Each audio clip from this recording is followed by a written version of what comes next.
Thank you. So, good evening, everyone. Welcome to our online public lectures.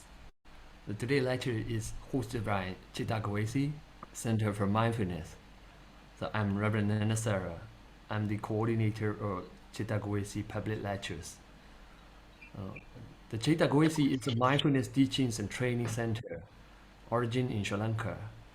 Citta Gavesī provides Buddhist psychology, psychotherapy, and counseling knowledge to people around the world, especially academic researchers and students. As a Center for Mindfulness, Citta Gavesī will collaborate with several international organizations to achieve our visions of the world with the universal access to mindfulness and greater understanding and acceptability of the impact of mindful behavior. For that reason, we plan to build a 4-day retreat center in Kitugale, Sri Lanka, and we will introduce the early Buddhist teaching-based mindfulness program to local and international practitioners. Additionally, our center will perform palliative care services for cancer patients.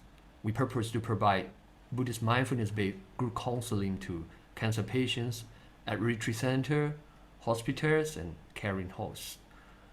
Moreover, we expect to give monthly online lectures on Buddhist psychology, psychotherapy, and counseling, like today.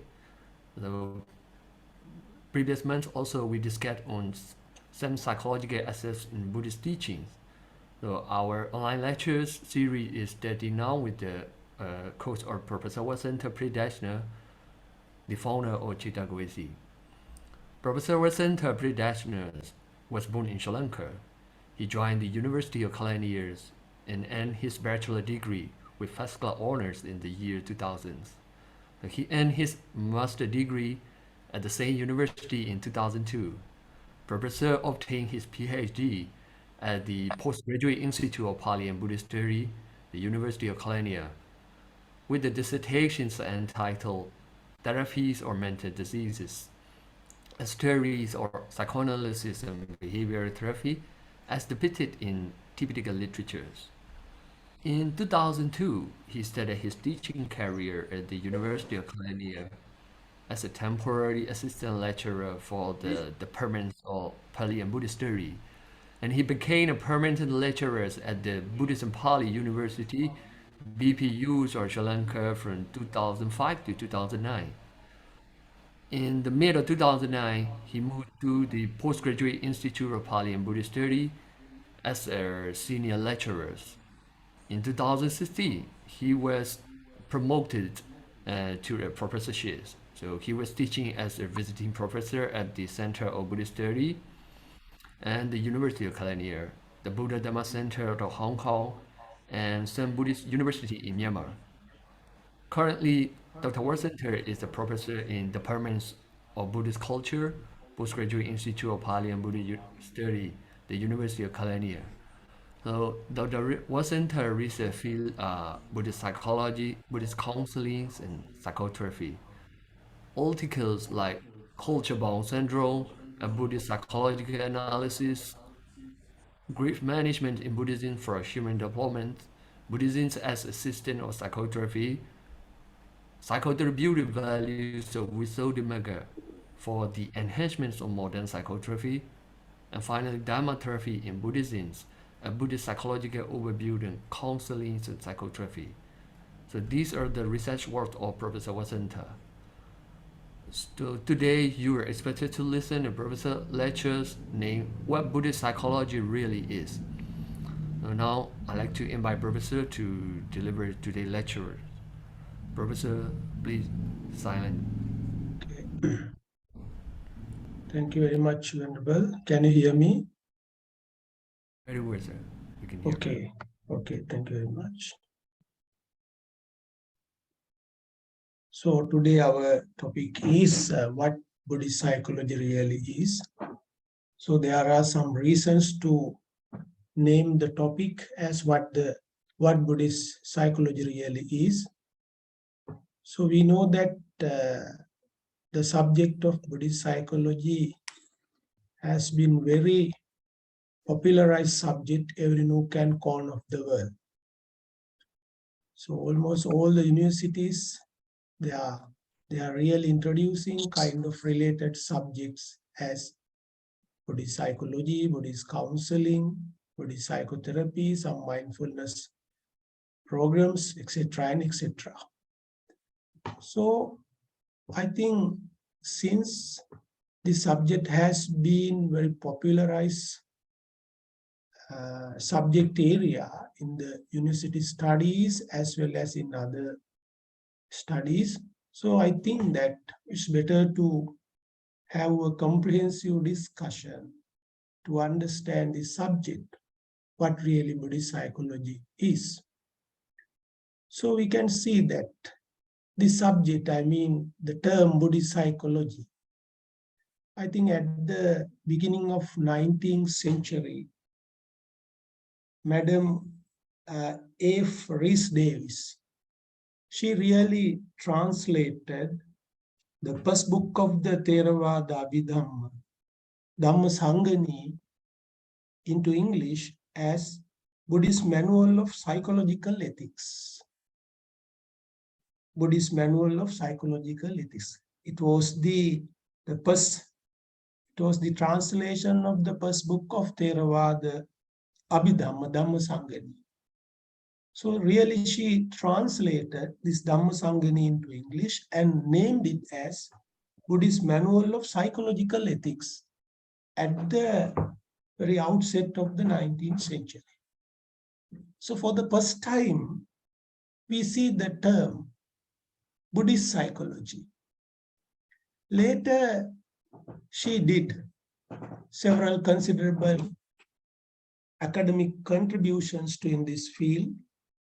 So her later contributions can be mentioned as Buddhist psychology and inquiry into the analysis and theory of mind in Pali literature, the birth of Indian psychology and its development in Buddhism.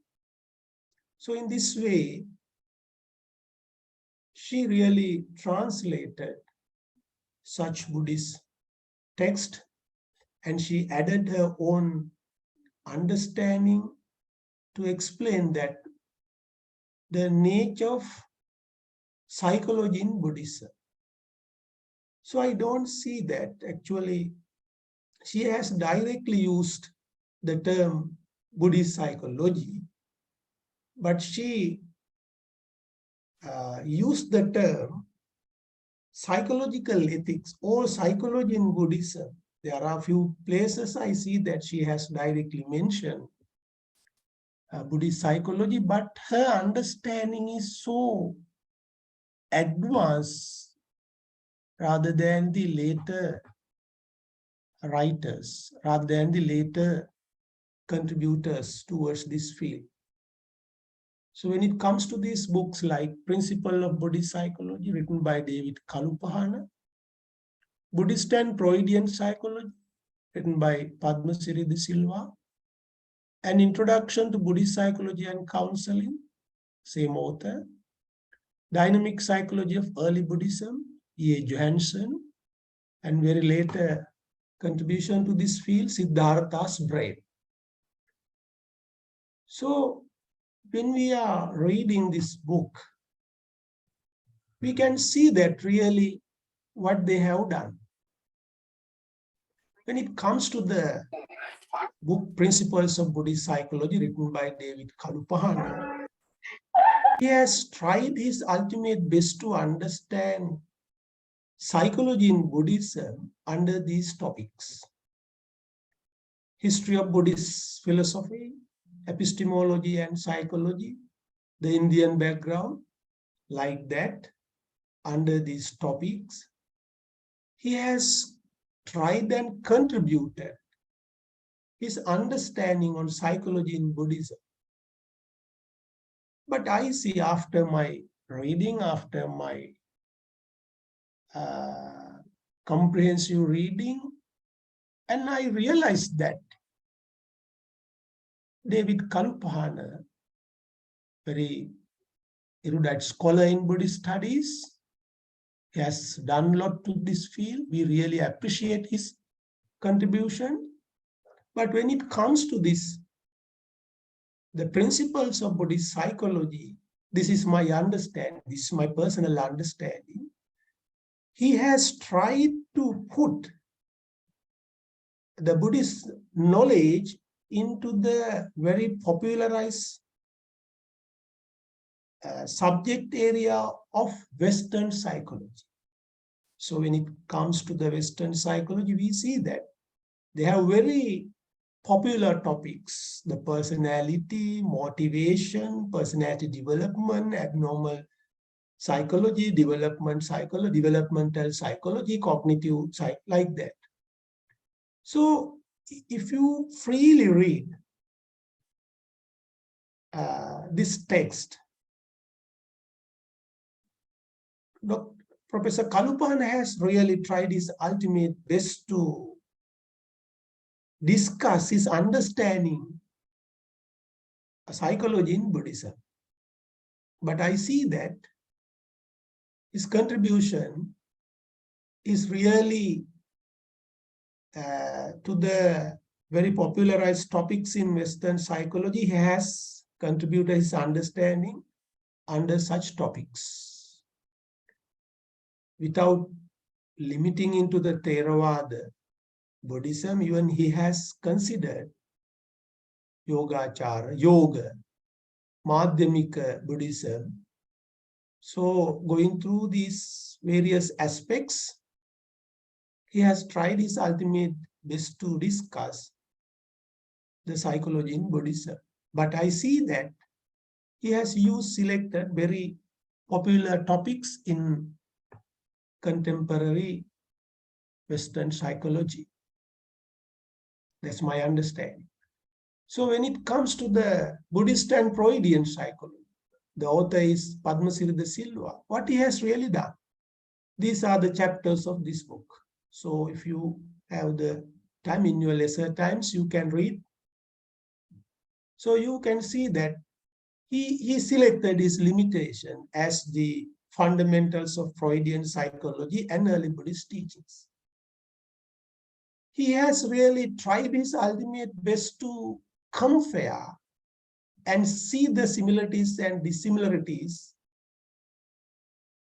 between the Buddhism and the Freudian psychology. But if you carefully read this text, you can see that what the Padmasiri de Silva has done. He has selected very famous topics in the Freudian psychology, and he has contributed Buddhist knowledge into that topics.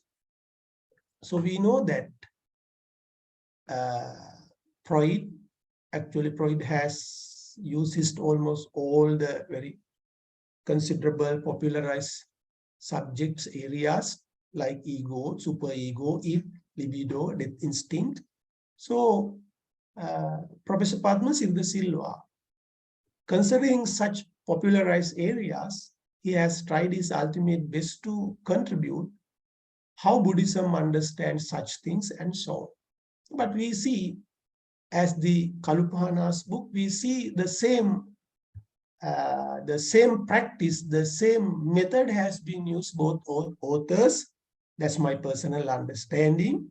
So selecting some very popularized topics in the Western psychology, they have tried their ultimate best to bring some Buddhist knowledge towards these areas. So once again, when it comes to the Professor Padmasiri de Silva's book, An Introduction to Buddhist Psychology and Counseling, he has really done very good contribution, but I don't see the intrinsical Buddhist psychological or the intrinsical fundamentals or fundamentals of the psychology in Buddhism have not been properly discussed. This is my idea. Though he has selected very popularized topics, but I feel that, I see that, I understand that actually the real fundamentals, the intrinsic fundamentals of Buddhist psychology are very different than such discussions. That's my personal understanding. So these are the topics in that book. So in your lesser times, you can carefully read. I think you will understand what I mentioned. So when it comes to the mindfulness-based therapeutic orientation, these are very popularized topics in the modern context. The emotion, personality, mental health, and sicknesses. So actually we know that the Buddha did not want to discuss a subject called psychology. But it has its own, Buddhism has its own psychology there. So if you are trying to understand psychology in Buddhism, I think it's better to recognize the intrinsic principles, intrinsic teachings, fundamentals within the psychology of Buddhism.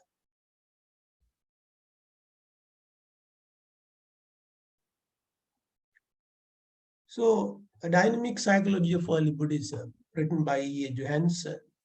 So these are the very popular topic in the Western psychology. So dynamic act, consciousness, growth and development, perception and feeling, motivation, personality. So selecting kinds of very popular topics in the Western psychology. So Buddhist knowledge has been contributed into such titles. So actually we need to understand what really Buddhist psychology is. So when you read this book, written by James Kingsland, Siddhartha's Brain. So by looking at the subtitle, sometimes you cannot understand what he has really discussed there. But more neuropsychological mind, very popularized subject areas in the psychology. He has selected such areas and he has tried his ultimate best to contribute Buddhist knowledge on these topics. It's a good attempt. We really appreciate their contributions, but if we really want to understand Buddhist psychology, it's better to read these contributions, books. But I see that we need to understand there are more fundamentals, there are more important things within this psychology in Buddhism, more than these discussions. So, fundamentals of Buddhist psychology. If we are really going to understand what Buddhist psychology really is, so firstly we need to recognize that what are the fundamental areas of Buddhist psychology. So I selected this book to bring you kind of understanding fundamentals of psychology. So if we just try to understand the main areas of modern psychology, so they have discussed several topics like introduction to biological psychology, cognitive psychology, individual differences, development psychology, developmental psychology, social psychology, abnormal psychology. So once again, I would like to draw your attention to early books, to early contributions, Dr. Padmasiri Silva, D.J. Kalupahana, E.A. Johansen, James Kingsland. Actually, they have selected these areas. So Padmasiri Silva, he limited his discussion only to the Sigmund Freud's major areas, his major discussions, and he has brought the Buddhist understanding, Buddhist knowledge into those topics and has compared similarities and dissimilarities. It's good. We really appreciate. But Madam Rhys Davis, in her the Buddhist Manual of Psychological Ethics, I think she started a discussion. She has tried to show us that the basic fundamental characteristics of the psychology in Buddhism, but later I see that a lot of scholars, instead of understanding, instead of realizing what Madam Rhys Davis did, so they really selected very popularized areas of the modern psychology, and they brought about Buddhist teachings into those topics, and they mentioned that this is Buddhist psychology. But if we carefully read, if we try to understand the real features of the Buddhist psychology, so we need to go beyond these discussions. So we need to understand at the outset, if we really want to understand what Buddhist psychology really is, first of all, we need to understand that what is Buddhism. So in my previous discussions also, I little bit mentioned that Buddhism is a way of life. It explains us the middle path without going into extreme ends. Buddhism explains us how to conduct your life in a righteous ways and means. Dhammacharya, Samacharya. Within this way of life, it focuses very specific point, that is the dukkha. That is the dukkha. So when it comes to its main focus, dukkha, sabba dukkha nissarana, this way of life teaches us to give up dukkha and to realize, it teaches us the way to realize nibbana, emancipation, liberation, freedom, or the ultimate well-being or the happiness. So being on a soteriological based discussion, Buddhism explains us the way to conduct our life in a middle path without going into extremes, ends, either into material or metaphysical dogmas. So I see that in a lot of kinds of discussions related to Buddhist psychology. So a lot of scholars, we really appreciate their contributions, but some specific features, fundamentals have been misunderstood by a lot of scholars when they are going to discuss psychology in Buddhism. Some scholars, they have mentioned abnormal psychology in Buddhism. Some scholars, they are going to talk about motivation, emotion, personality in Buddhism. So we need to be very careful. Can we really use such terminologies when we are going to discuss psychology in Buddhism? That's very significant. We know that when it comes to Buddhism, I think it's better to pay you a keen attention. This is very important. So dukkha in Buddhism, as we discussed in our previous public talk, it's very difficult to translate into English. A lot of English translation can be given towards the dukkha. I would like to use the popular terminology, suffering. So Buddhism explains, if we are going to use abnormal psychology, mental disorders, mental illnesses, so we have to be very careful when we are going to use these terminologies in relation to psychology in Buddhism. So the dukkha in Buddhism, the dukkha is discussed in Buddhism in a very specific way. This dukkha is the dukkha or suffering which is centered on this psychosomatic mechanism or the existence of the individuality. It is within this pattern-long body.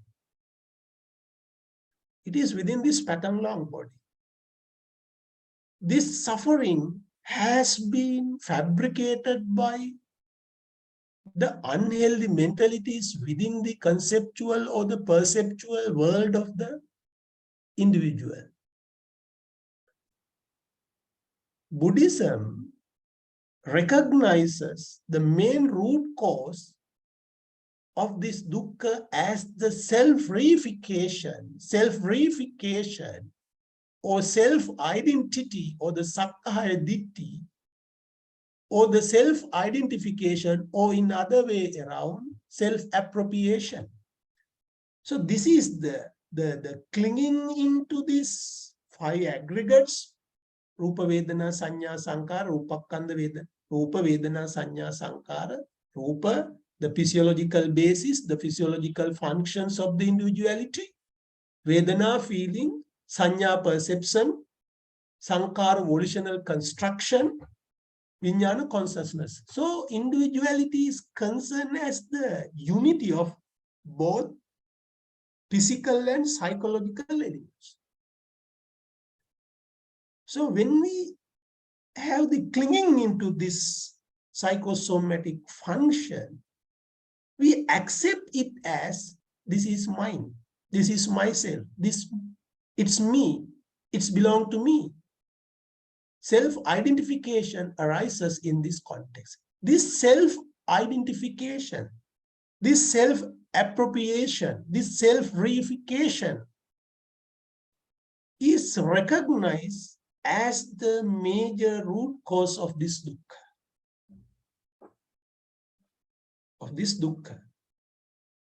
This dukkha is further discussed in Buddhism as suffering constructed by volitional formation. That's the suffering what Buddha really wanted to discuss. Not the physical suffering, not the psychological suffering. Later we can discuss these things. So if somebody wants to give up this dukkha, suffering caused by the reification tendencies, then the individual has to disidentify this self-identification. No one is supposed within the psychology in Buddhism to regrow, to redevelop, to enhance this self-identification. If we can compare this understanding with the Western, so they mention that, they maintain that if somebody really wants to get rid of psychosis or neurological issues, they should regrow their self. They should develop their self. Psyche is there. But Buddhism advises us to disidentify. You have been deluded by this self-reification, this self-identification. Firstly, you need to recognize this delusion, and you need to disidentify this clinging into this psychosomatic construction, unity. So then how we can really compare these two kinds of different understanding? So they ask us to, I mean the Western psychology, when it comes to very serious psychological issues, the main focus is to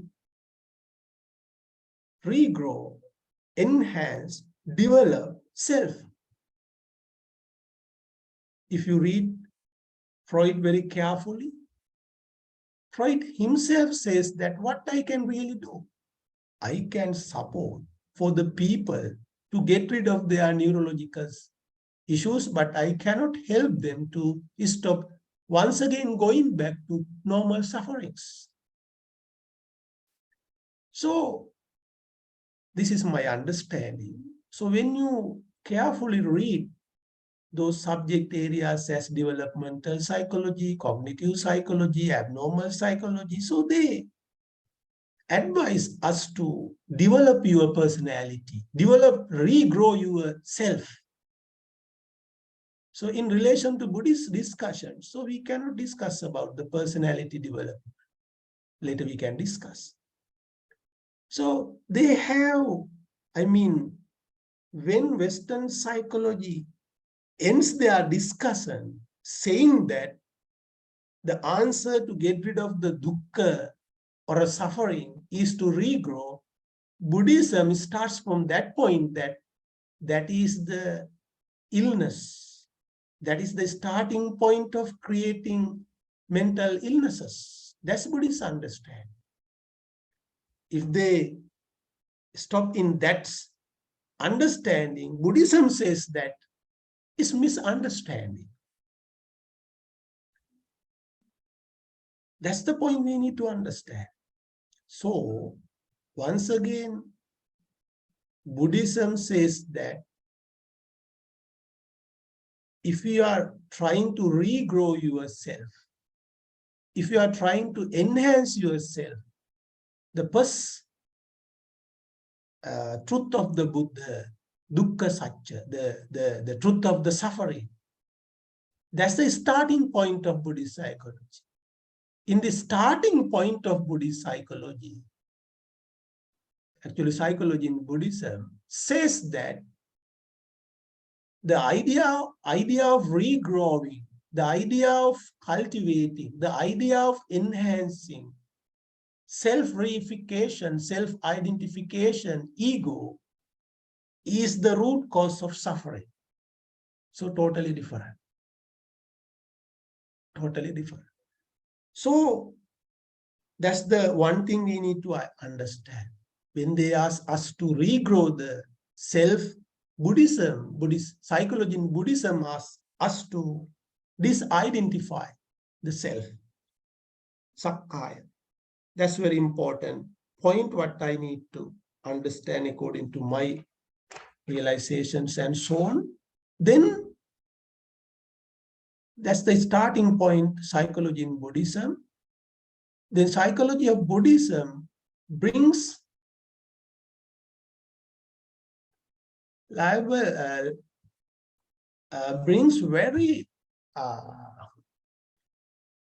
ideal concept of the well-being, very ideal concept of the well-being.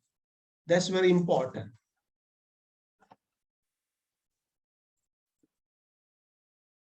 So if you carefully read and understand Western psychology, because the term is the psychology, that's why I am all the time taking the elements from the Western psychology to distinguish these differences from each disciplinaries.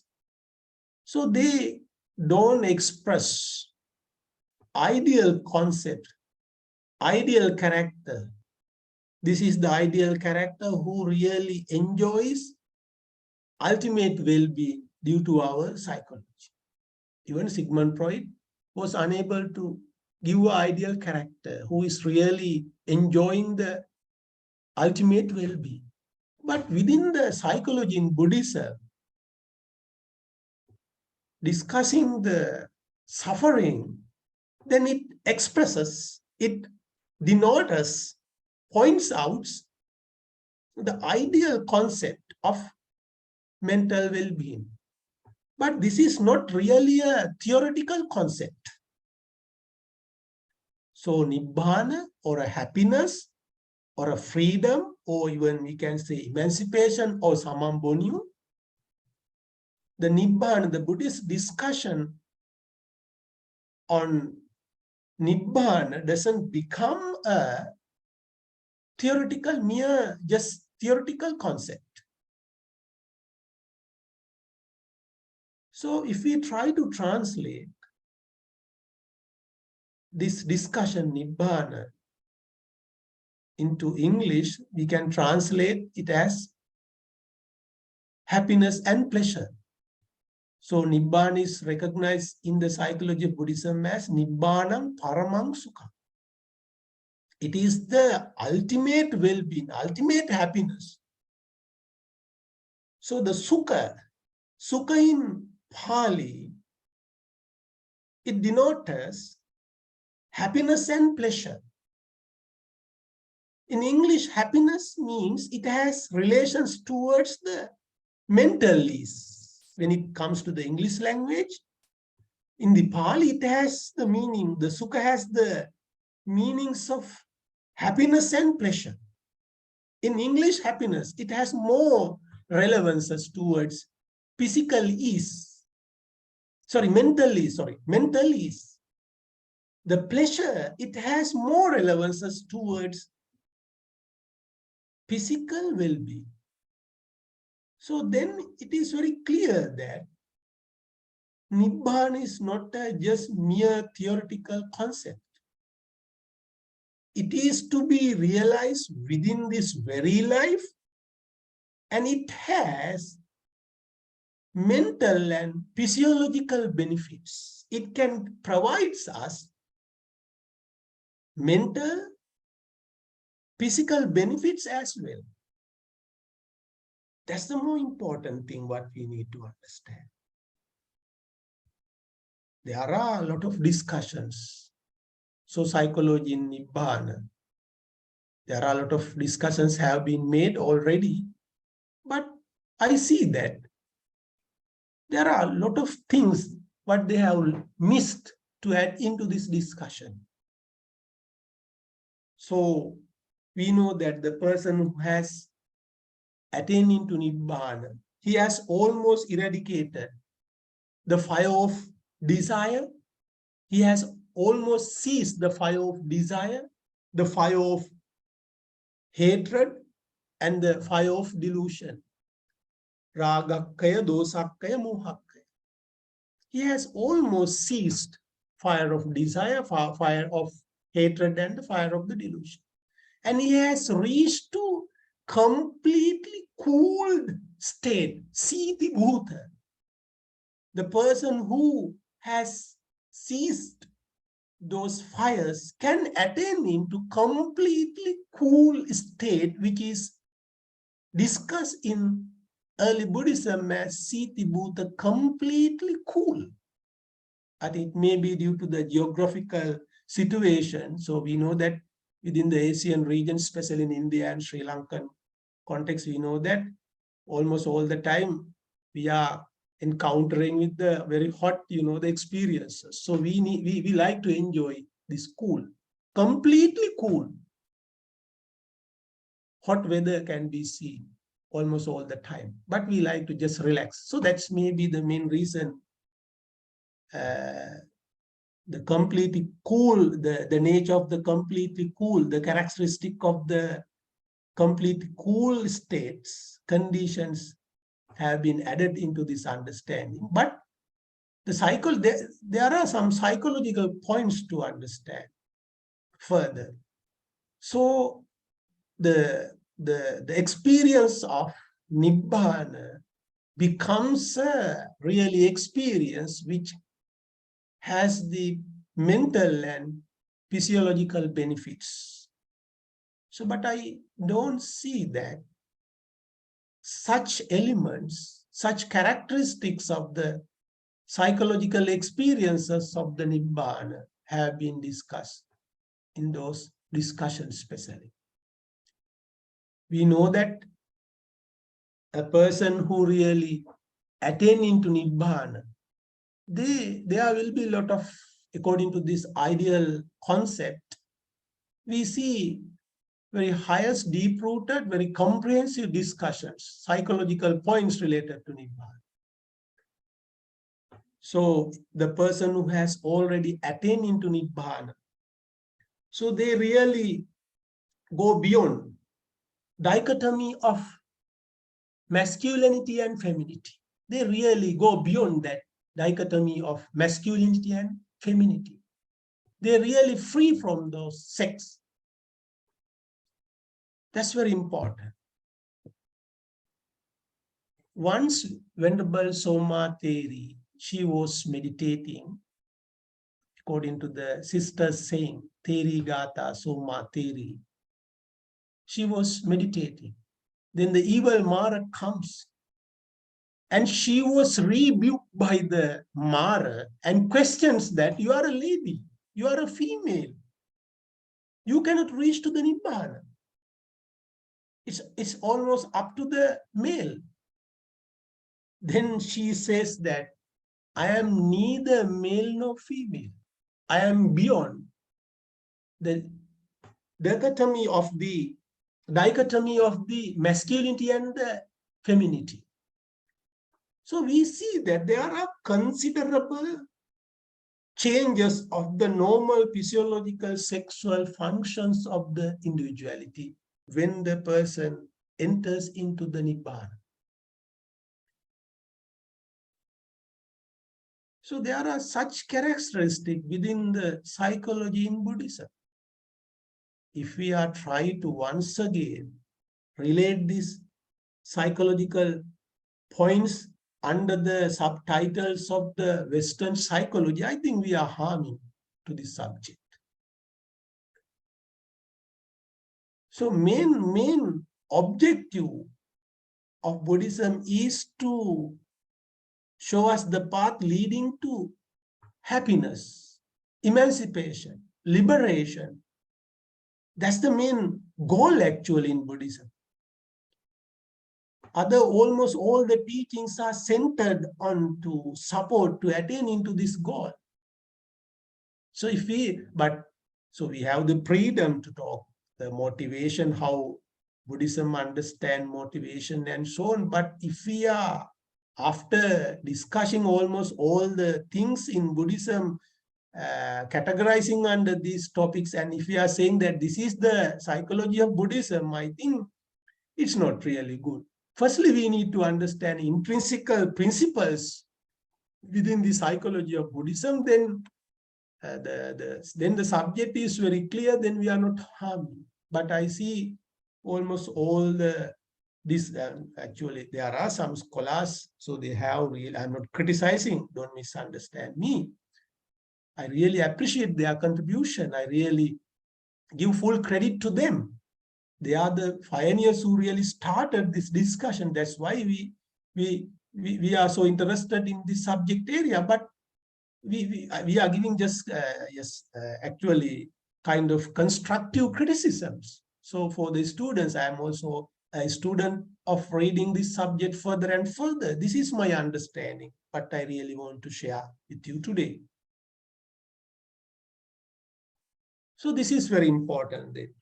This is very important. Actually, when it comes to the, once again to the psychological principles of Nibbana, so there are a lot of things we need to discuss. So the person who enters into the Nibbana, he really enjoys the perfect morality there. The perfect understanding is there. After attaining into Nibbana, they have really overcome all negative emotions within themselves, as they have already eradicated unhealthy mentalities, unhealthy emotions within themselves. They are really free from those psychosis and neurosis or the sufferings. But it does not mean that they are not encountering with the physical pains, because though they have attained into Nibbana, still they are maintaining their 5 aggregates, but they don't have clinging into that 5 aggregates, but they are maintaining their 5 aggregates. So they have the biological, physiological, natural body. So they have to encounter with kind of physical diseases. But though they are encountering with these kinds of physical illnesses, they are not going to fabricate these natural, intrinsical, authentic pains into more existed, fabricated suffering. Since they have enhanced healthy mental attitudes, properties within themselves, they have the abilities to overcome or suppress with their spirituality to suppress such pains. There are such benefits. There are such discussions within the psychology in Nibbana. So these are the things I suppose that we need to discuss as what Buddhist psychology really is under this topic.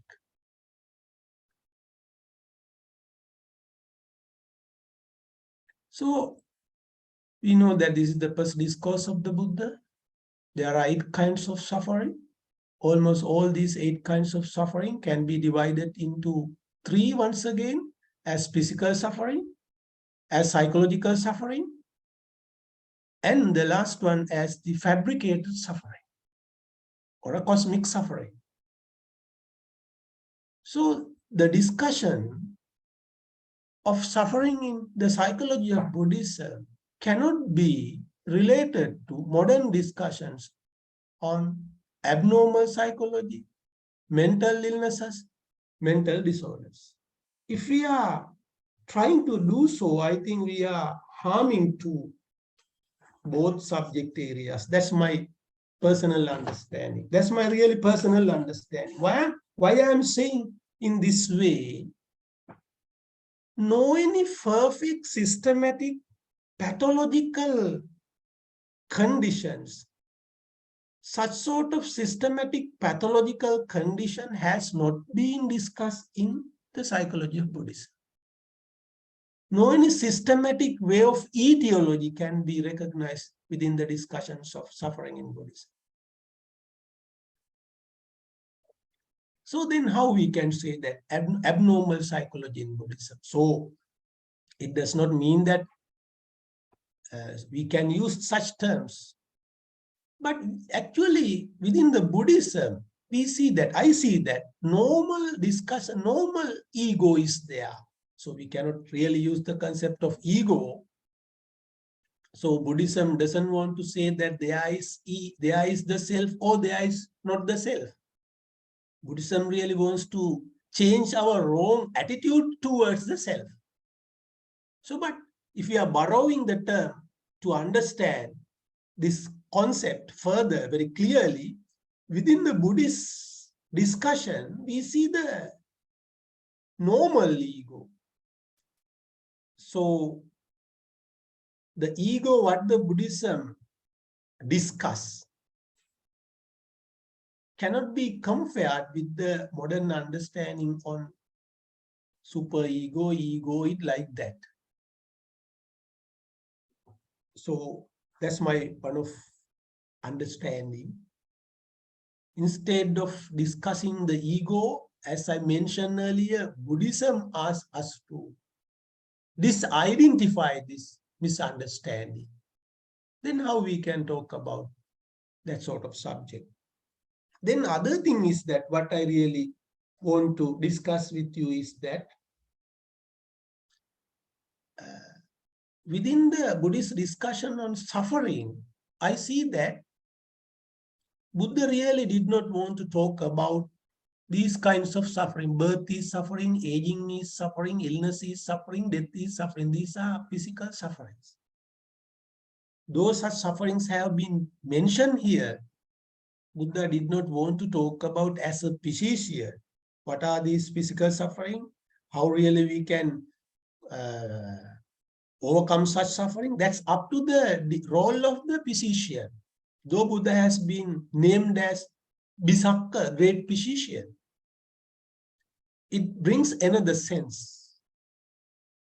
So when it comes to the other sufferings, just like union with what is displeasing is suffering, separation from what is pleasing is suffering, not to get what one wants is suffering.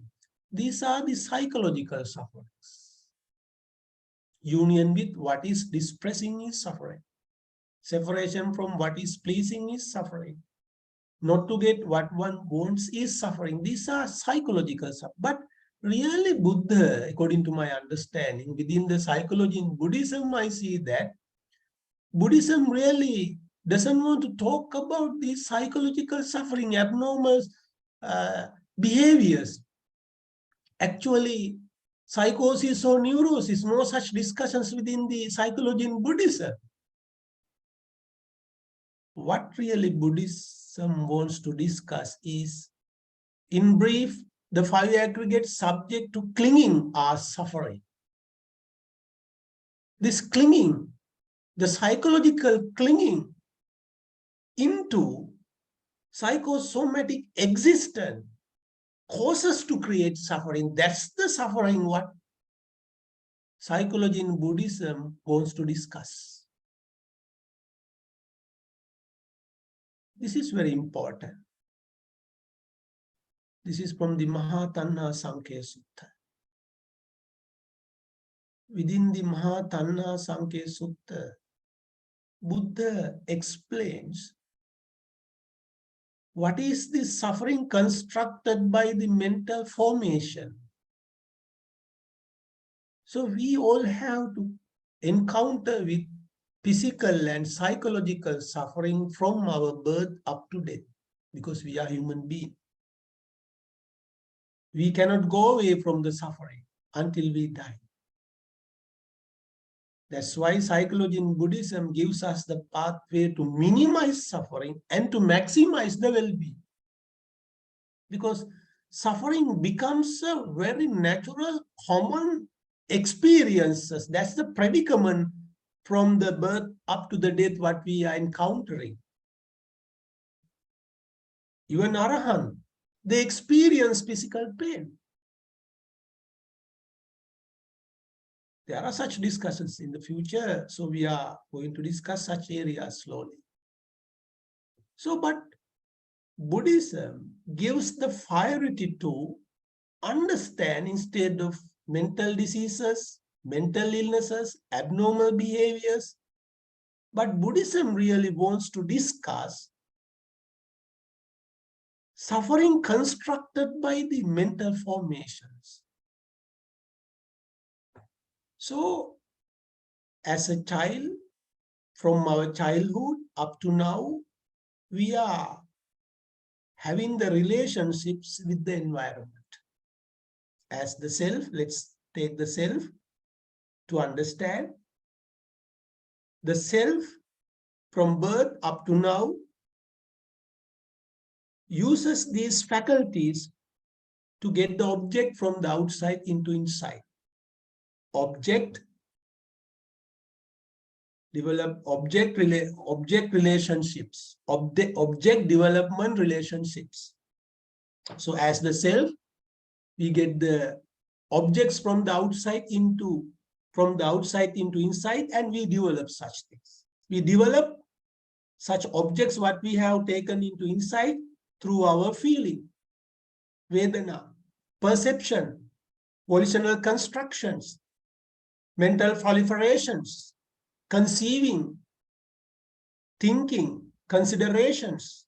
So we are forming, we are enhancing, we are constructing this pain with reference to our almost all the volitional constructions. So Buddha nicely discusses how, as a child, you develop your faculties to experience the environment, the outer external things, and how you are taking such objects, such experiences into the inside, and how you keep such things within your mind.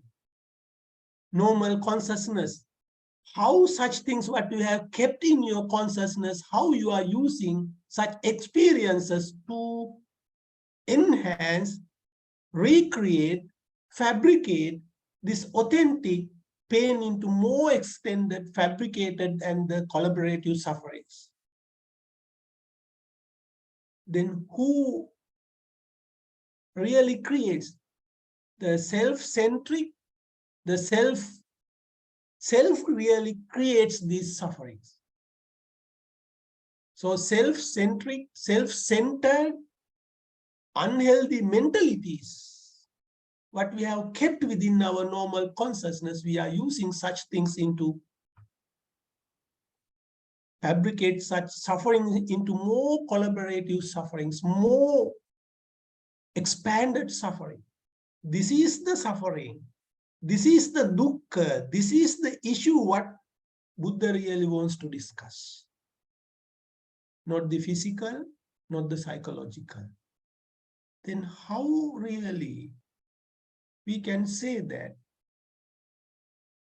just getting mere terminologies from the Western into Buddhism, how we can, without this understanding, say that Buddha has discussed such abnormal behavior. So you have the freedom, you can discuss, but it's better to understand the basic understanding within the psychology of Buddhism towards these areas.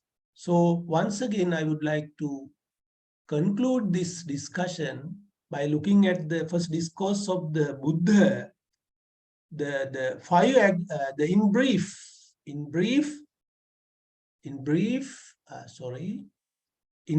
the five aggregate subjects to clinging. It is the suffering. This is the suffering what really Buddha wanted to discuss.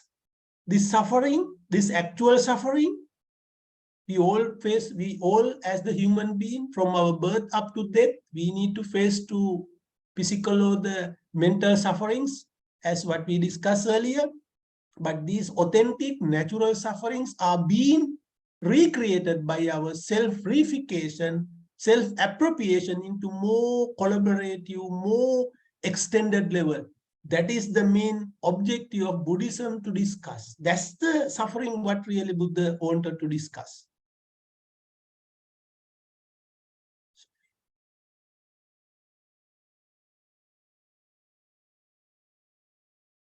So within the Chula Malung Keovada Sutta,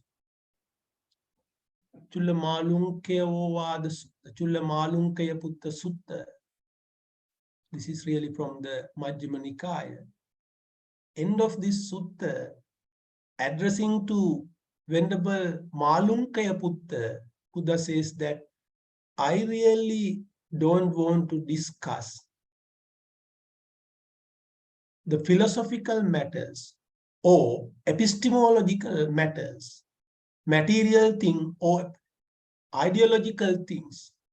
So when you carefully read this Chulla Malung Kayaputta Sutta, you can see that he comes up with unnecessary 10 kinds of questions which are not related to development of this world or the afterworld. Buddha directly rejected. Such discussions, such questions were related to philosophy and the religion.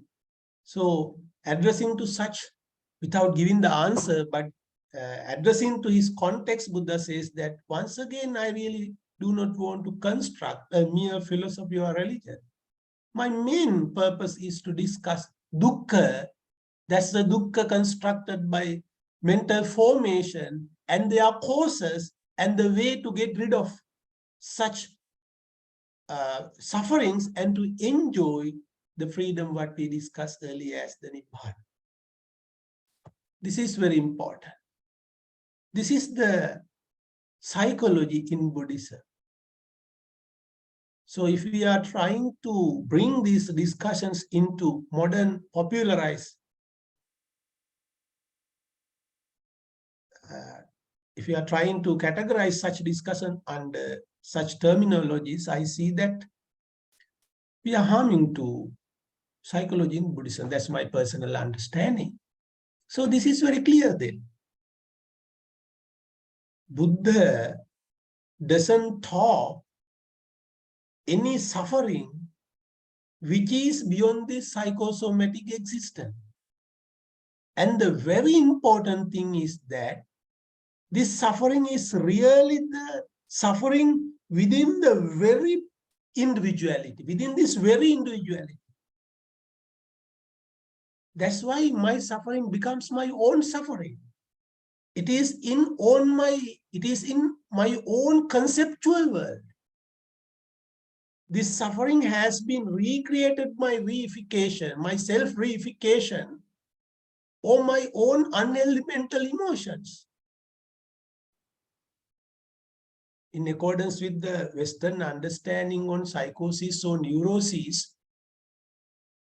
So we know that they have such kinds of understanding as psychosis or neurosis. Let's say schizophrenia.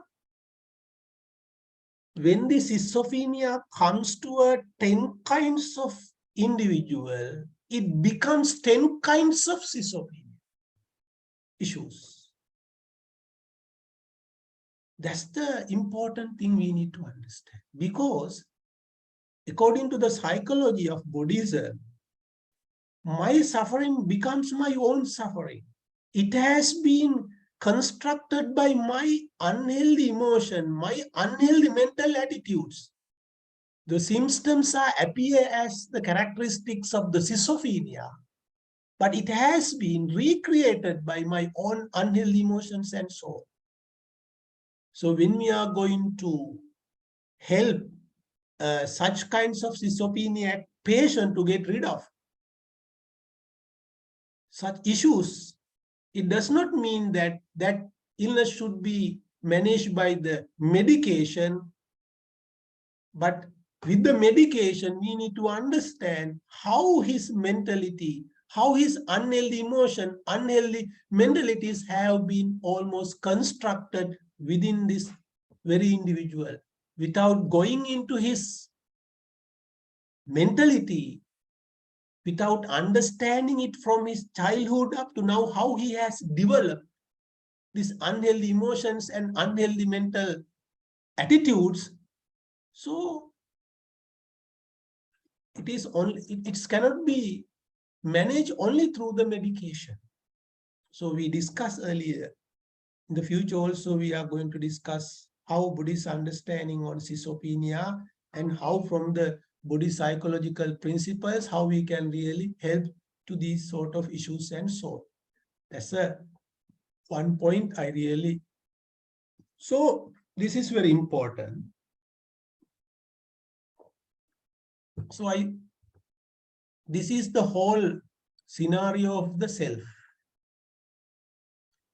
This self is really,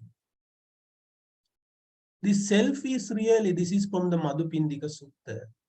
These are our physiological basis. Eye, ear, nose, tongue, skin, and the here. Mind is concerned as manendriya, as a faculty. Then the related objects from the environment. This is our cognitive process. So by the mind uses the eye to get the forms from the outside. The contact of these three we concern as the phassa or the contact, then the feeling, perception, automatic thoughts or thought conceptions, and we are extending these thoughts into more extended level, proliferations, expansions. So if we just try to compare this discussion with the Western understanding on objective relationships development, so they are, in the Western sense, they ask us to regrow the self. Develop your personality. So the development of the personality means, according to Buddhist understanding, faulty reality. So we just get the experiences from the outside into the inside. What we really experience, we are really reconstructing through this process. Then what we have reconstructed the authentic experience into more fabricated level. So the faulty reality is here now. This is the faulty reality. So Buddhism doesn't ask us to regrow, develop your personality. So inadequate neutralization of the drives are here. Inadequate neutralization of the drives are here. So according to the Western sense, this is the normal. What the Western psychology understands as normal, when it comes to Buddhism, it becomes abnormal. Because this noble self becomes the major root cause to create fabricated suffering within oneself. So two different disciplinaries. They have more secular-based objectives. So the main goal of Buddhism is to reach to Nibbana. So then you need to disidentify yourself.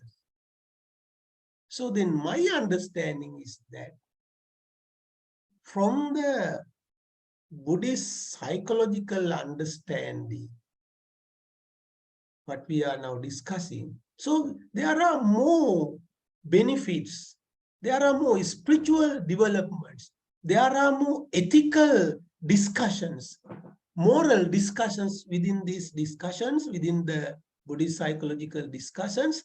If the modern psychology has left something, I think we can get the help benefits from psychology in Buddhism to fill the gap. What they have stopped, regrowing, redeveloping, enhancing the personality. Such discussion should be connected with the spirituality, ethics, morality, spiritual transformation, etc. and etc. So this objective relationship development, it means the developmental psychology, if we are taking some elements to understand. So this is the development of the individuality or the personality. So, but Buddhism understands that unenlightened individual, this is the unenlightened individuality. This is the faulty reality. Lack of impulses are here. Lack of impulse control. Those impulses have not been properly controlled. So then Buddhism understands that this normal self mean according to the Western understanding. So they try to advise, they try to motivate the person to develop the personality, self.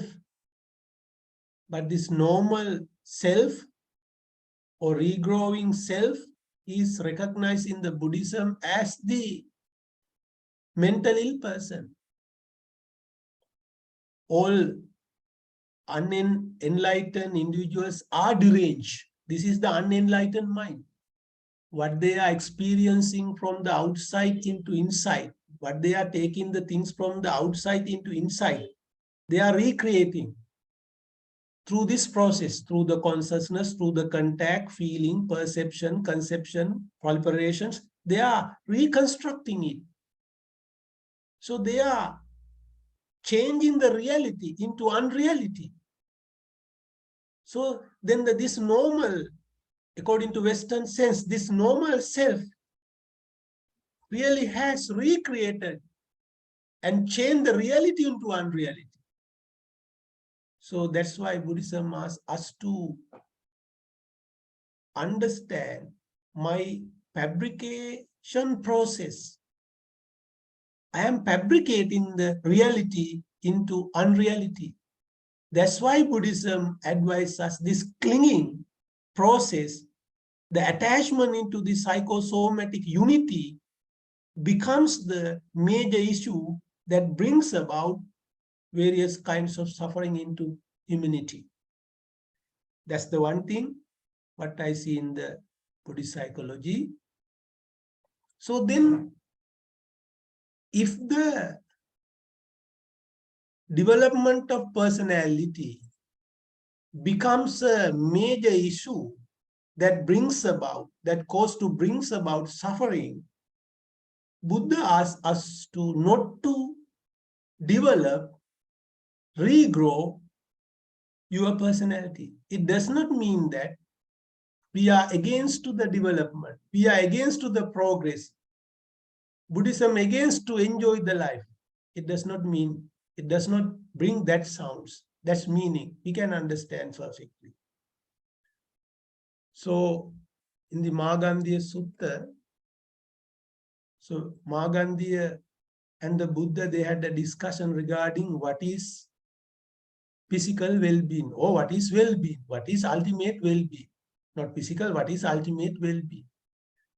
But Magandhi, as a Brahmin follower, he says that well-being means regrowing the self without breaking the ethics. If we can regrow the self, that's the well-being. So Buddha says that not to regrow the self, but to getting rid of regrowing the self becomes the ultimate well-being. So for example, the better terminology, very advanced terminology is used here as an epithet to understand Buddha's advice. Buddha is recognized in this context as the Bunahu, a destroyer of beings, a destroyer of growth.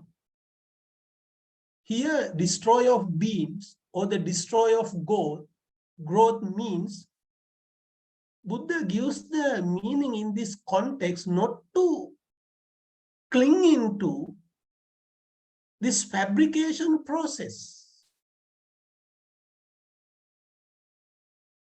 not to develop this fabrication process. It does not mean that you should not enjoy your life. So what is the way to not to clinging into this fabrication process? Because as I mentioned at the very beginning, self-reification, self-appropriation, self-identification becomes the major root cause of creating sufferings. Then what is the way to get rid of this suffering? Not to clinging into this process, not to support to regrow the self. How we can do it? So this is very interesting if you understand. Why Buddha is recognized as the Bunahu, a destroyer of being. It does not mean that Buddha advised to destroy the embryo. Buddha advised here us to destroy your clinging, destroy your fabrication process,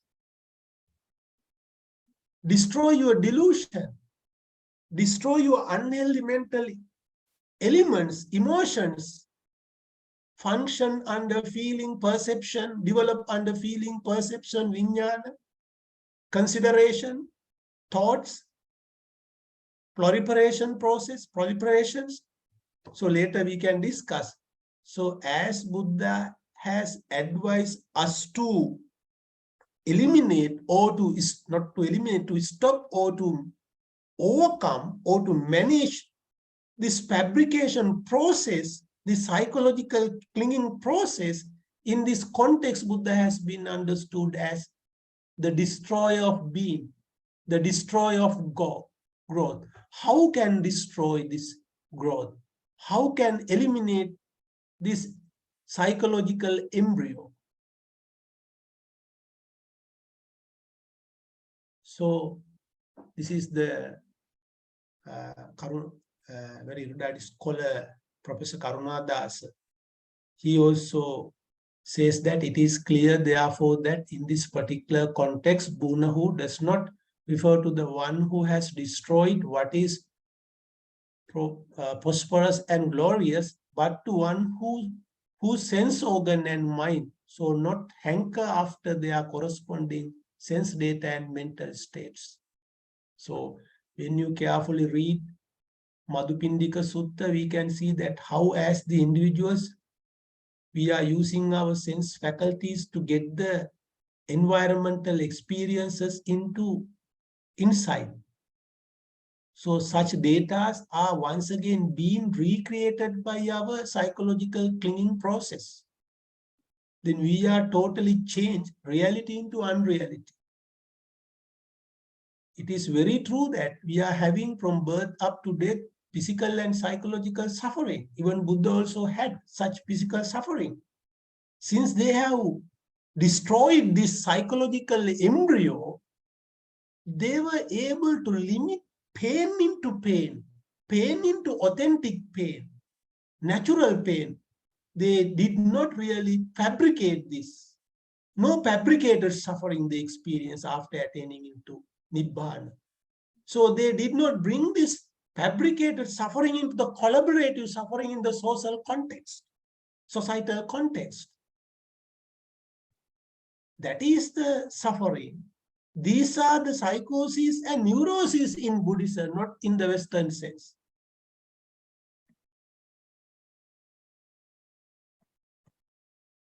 So if you can really stop this fabrication process, it means that you have eliminated your psychological clinging into this fabricated process. It means you have destroyed your psychological embryo. So I would like to draw your attention once again to Nakulapita Sutta.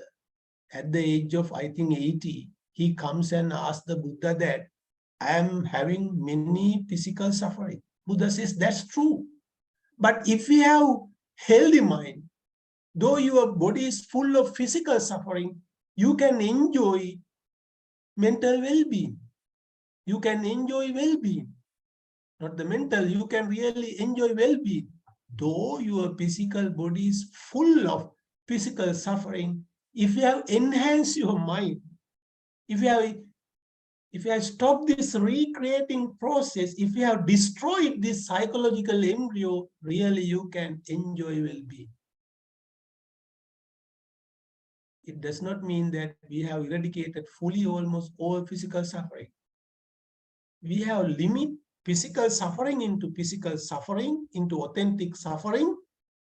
Since we have eradicated, destroyed our psychological embryo or fabrication process, we have not developed this authentic natural pain into more fabricated and into collaborative suffering. Here, collaborative suffering means, suppose I am a cancer patient, but after knowing that I am a cancer patient, so I add more things from my unhealthy mentality, from my unhealthy mental emotions into this actual cancer. So I fabricate it through my self-reification tendencies, through my self-identification. So I create natural cancer into more extended cancer. Then I bring this fabricated experiences of cancer into my family context. So they are also involving with this cancer and my workplace and everybody. We all are suffering due to this loved one cancer. Buddhism wants to stop the fabricated cancer and collaborative cancer. Buddhism really wants to limit the cancer into cancer without being deluded and infatuated or overwhelmed by unhealthy emotions. Then we can see that this is the cancer. What is the best steps we should get to overcome this, manage this? This is the psychology in Buddhism. So to get this, to enjoy this well-being, to enjoy this freedom, so there should be a pathway. Pathway is really threefold training. Threefold training.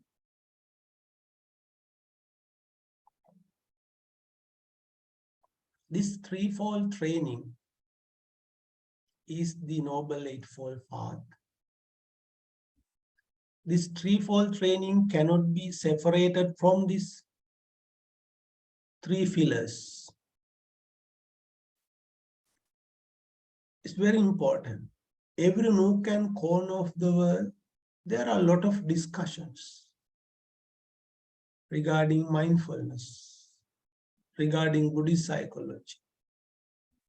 They have described this Buddhist understanding not with the intrinsic understanding in Buddhist psychology its own, but with their reading their understandings. We need to have our own understanding, but we should understand what really Buddhist psychology is in Buddhist teachings. So this is very significant sutta. I really love this sutta, Kutagara Sutta. I would like to start from the last part. Just as bhikkhus, if one should speak thus without having built the lower story of a big house, I will erect the upper story. If you are going to construct a storied building, you cannot start the construction of the upper story without having the foundation. Best, more important thing, more significant thing is to lay the foundation at first strongly, successfully. Then you can construct the wall and the other stories. Then finally roof. But separately, you need to construct in a gradual way, anupubbi way, step by step way.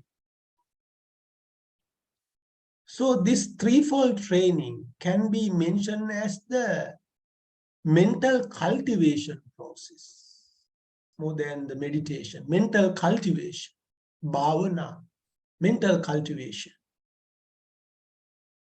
So without recognizing the suffering as it is and their causes, and realizing that really I can manage, I can overcome, then you can come to the path to overcome it.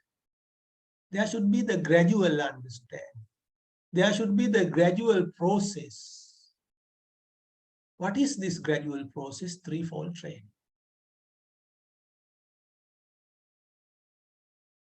Later you can read it. So this is the threefold training. Threefold training is to be applied to this psychosomatic unity of the individuality. This is the psychosomatic unity of the individuality. This is the individual. This is the world. What Buddhism understands as the world, it is not the external world, but it is in the perceptual or conceptual world within the psychosomatic unity. Suffering is existed on this perceptual world. So this suffering then has physical and psychological features, because the suffering is, if the suffering is existed on this psychosomatic unity, it means that this suffering has relevant physical and psychological characteristics, features. Then this threefold training, Noble Eightfold Path, is to be employed, is to be adapted, used to this context. According to Visuddhimagga, the morality is to be applied to the Rupakkhanda, corporeality group, concentration for the feeling and the perception group, wisdom for mental and the consciousness group. Kind of example. Further, it gives kind of elaborations.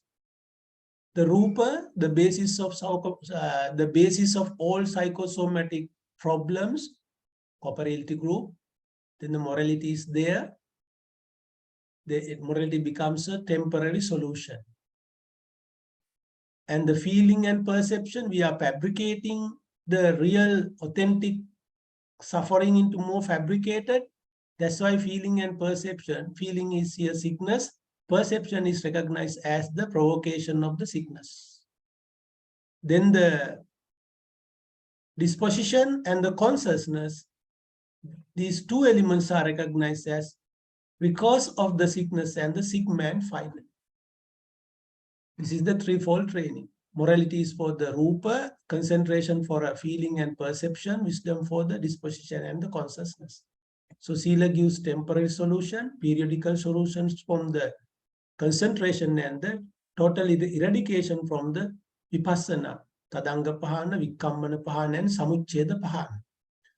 So it means that these are the explanation. I will once again explain in very simple way. It means suffering is really within this psychosomatic unity. Then the therapy should be applied to this reality. Okay, then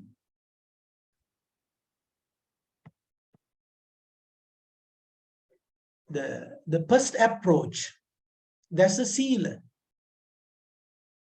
What is the psychology in this Sila? The types of moral conducts. So we are the practitioners of, suppose that we are the Buddhist follower. You may be a monk, nun, or lay person. according to our practice, we have been prescribed relevant precepts. 5 precepts, 8 precepts, 10 precepts, or as monk or nun, there are relevant prescribed precepts for us. So the more important thing is sila or the morality brings us kind of strict code of behavior. You need to adhere into that. You cannot break. If you need to promise to follow it. Firstly, you need to have the faith with understanding. You understand that I have an issue. I have a problem. I really need to get rid of this. If I practice this, so they promise that, they convince me that I can get rid of the issue. Then I believe them with a great faith. I promise to practice this for a long period of time without breaking it. At the very beginning, you have the great faith, some understanding, you promise, you adhere into that. Without breaking, you continue it for a certain period of time.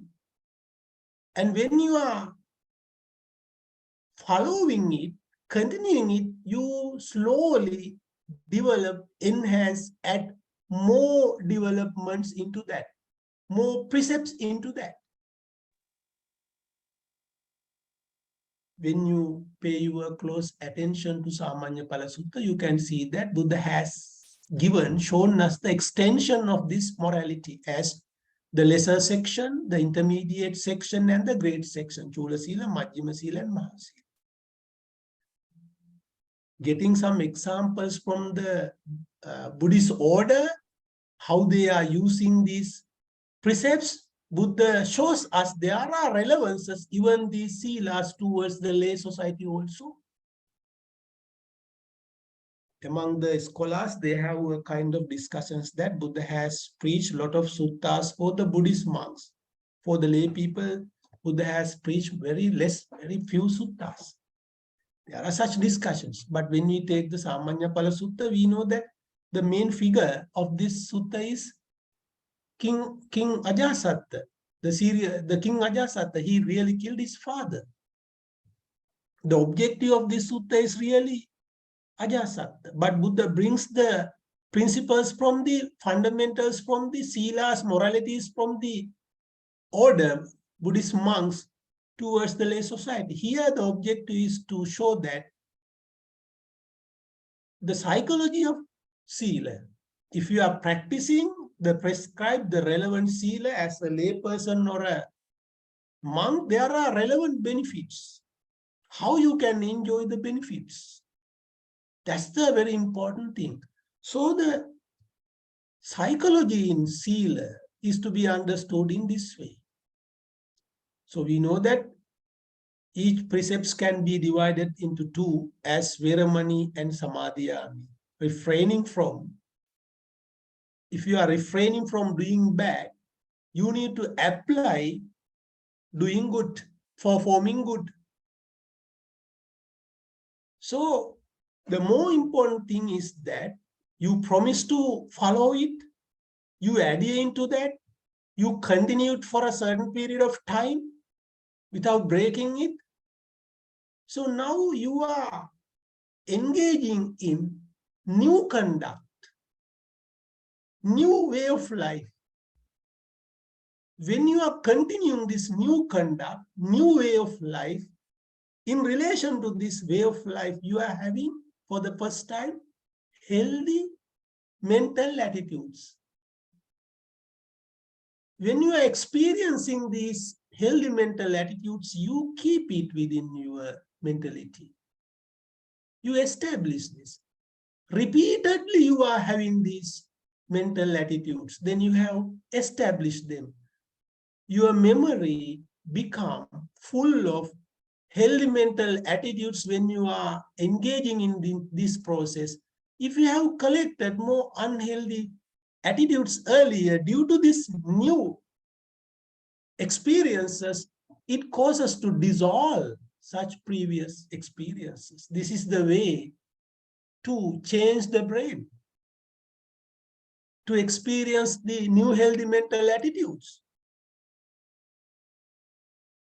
It means the psycho and somatic unity can be transformed, can be changed. At the outset, I mentioned that when you are enjoying the Nibbana, it's not a mere just theoretical concept. It has its own physical and the mental benefits.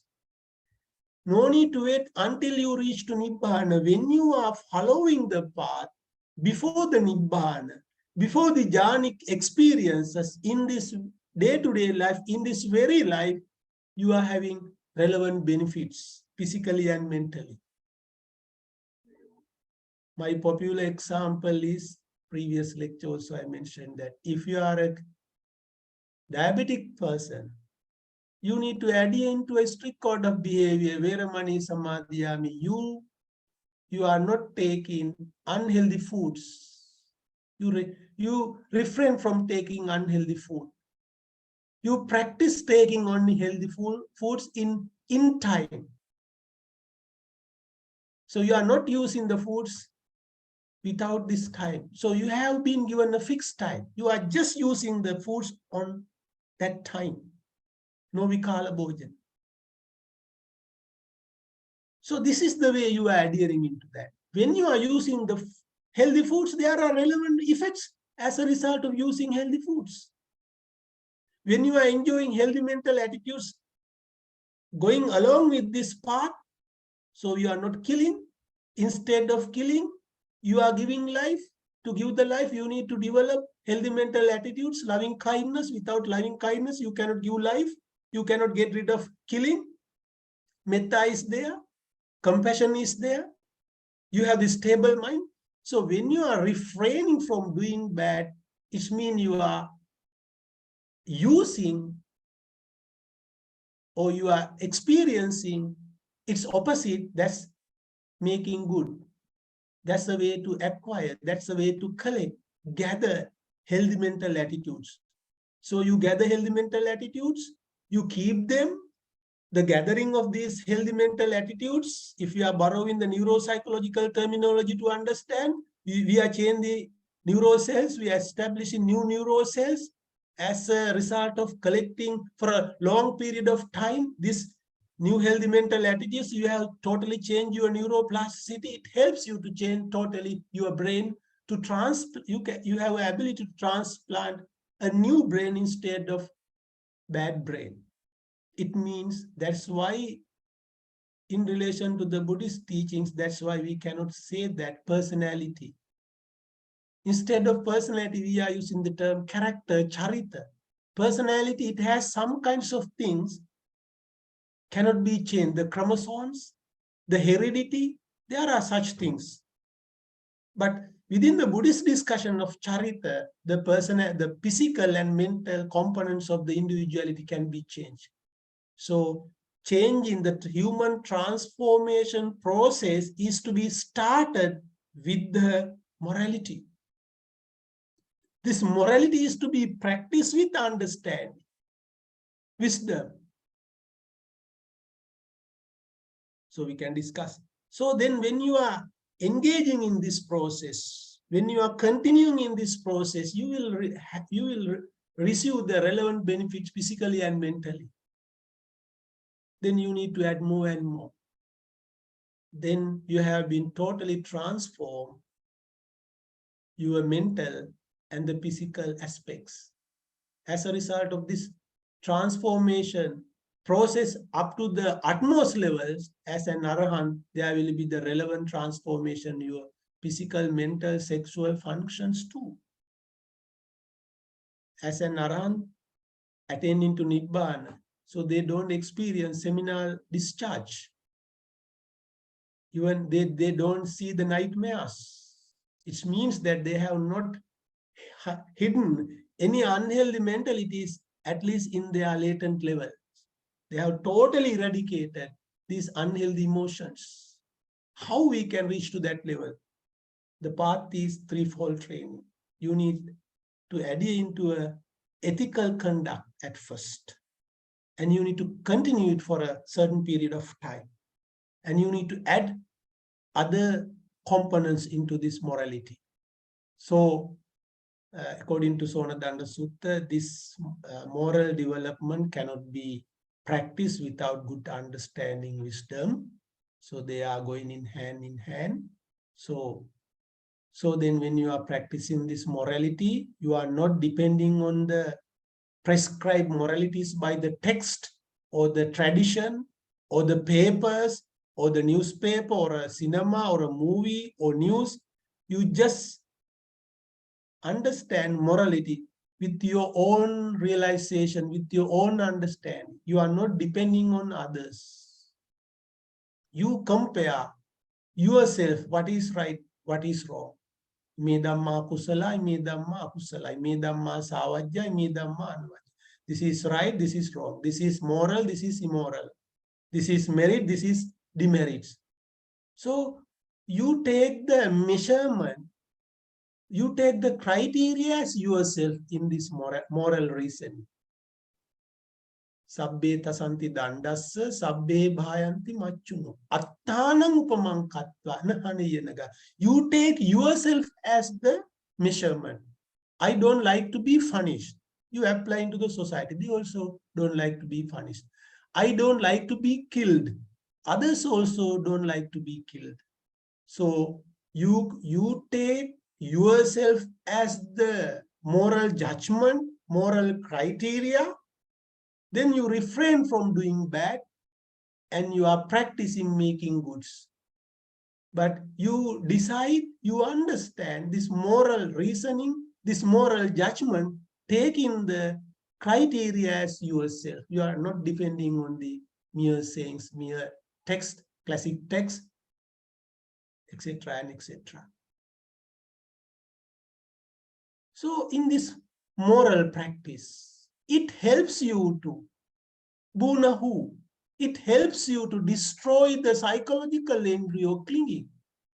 There should be the discipline. There should be kinds of rule. If not, we cannot control because we are intrinsical beings. According to the Madhupindika Sutta, I mentioned you that I use my ear to get the sound. I use my eyes to get the form, tongue to get the taste, nose to get the aromas. After experiencing such with the help of my mind, I bring them into out insight. With my gathered experiences, emotions, I fabricate. This is the process of extending, re-becoming process. This is the process of extending samsara. This is the way of extending the cosmos within myself. This is the way of giving birth to my embryo, what I have almost kept in my psychological womb. How I can destroy it, abort it. So Buddha says that in seen there will be the seen. You should limit the seen into seen. Don't add your internal fabrication process to extend it into more extended level. Then it becomes your samsara. In the heard, just heard. In the reflected, just as the reflected. How you can do it? Suddenly you cannot. But that's why you need to follow the precepts. That's why you need to follow the morality. That's why you need to follow the sila. That's why you need to abide by some kinds of disciplinary codes, rules. If not, you are let your internal process to fabricate or breed a lot of embryos. That's why this is the psychology in sila. It gives you some disciplinaries. It helps you to restrict. It helps you to control at the very beginning. But after realizing such things, no need to control. You are not involving in this. You have totally stopped that process. Then you can enjoy. You can see the things as they are.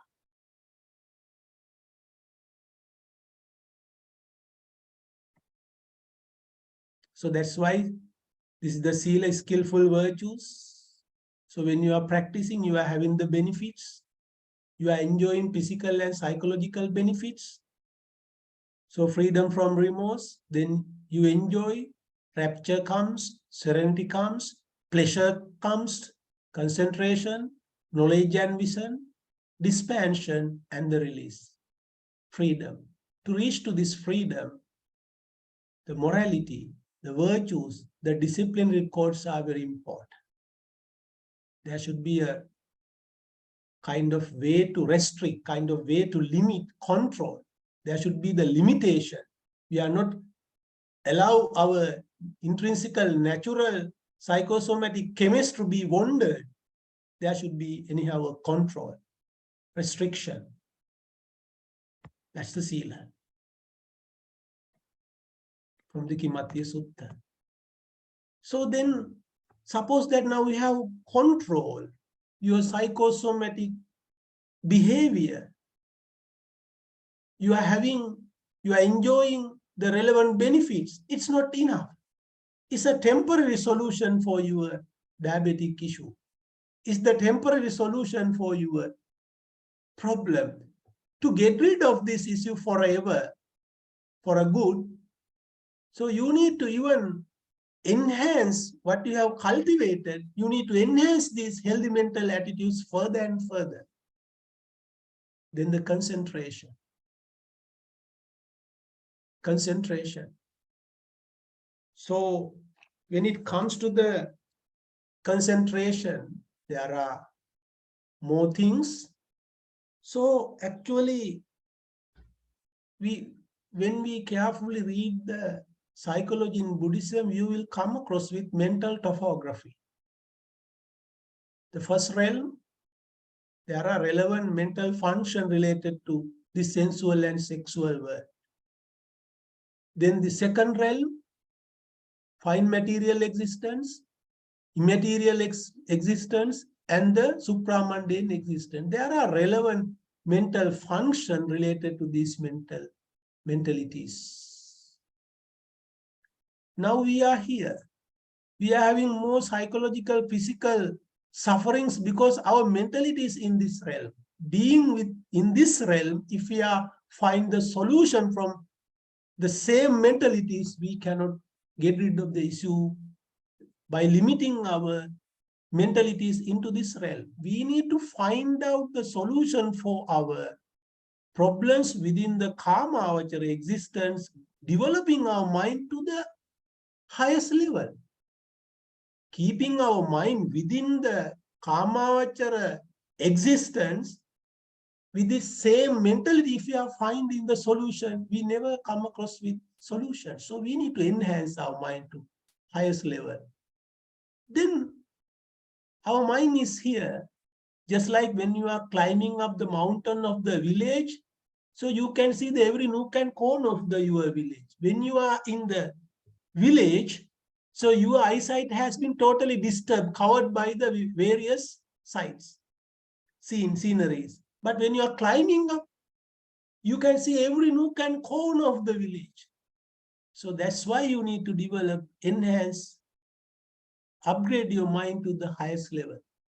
This is the mental development.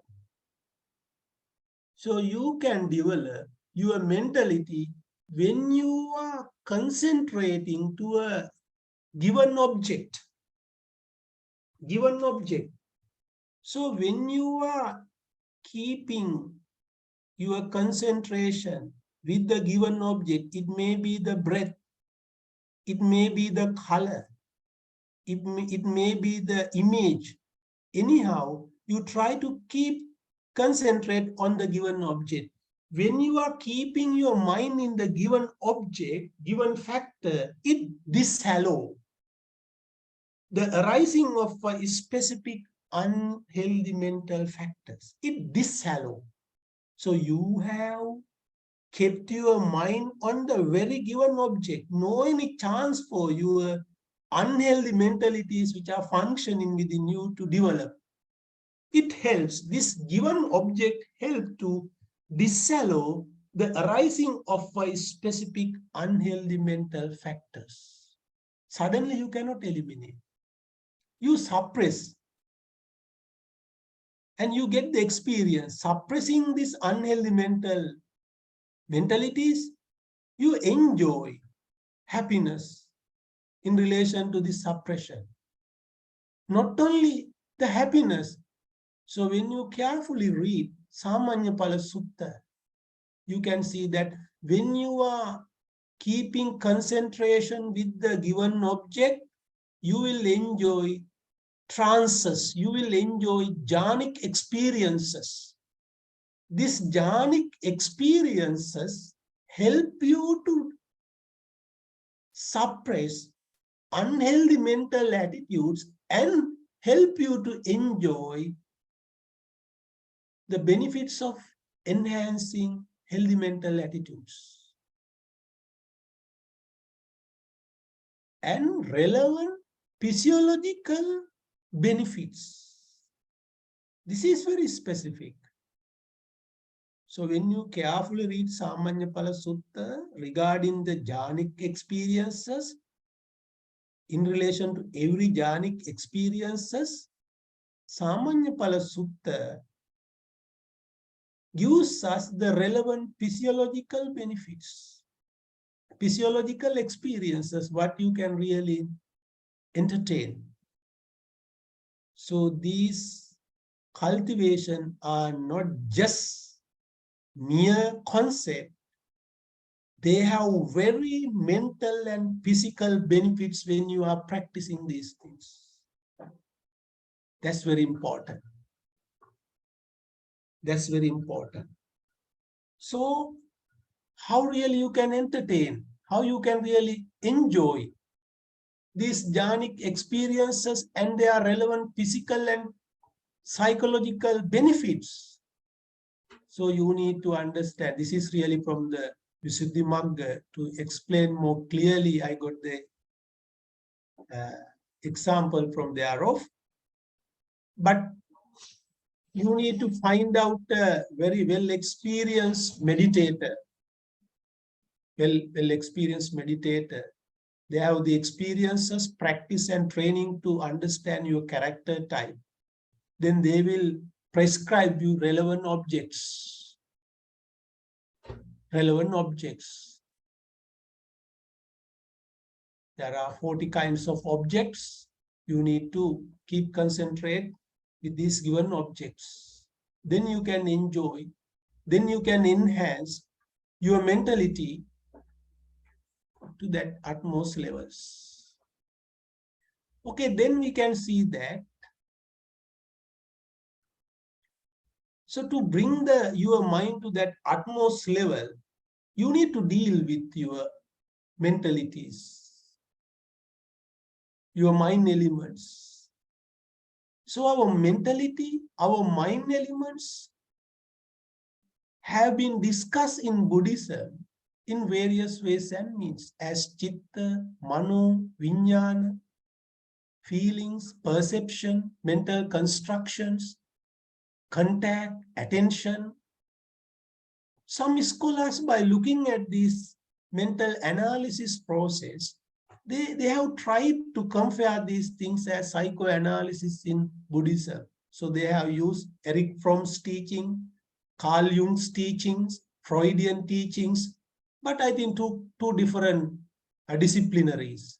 So the purpose of these mentalities in Buddhism to understand these layers of the mental topography and to bring the mind to the supramundane level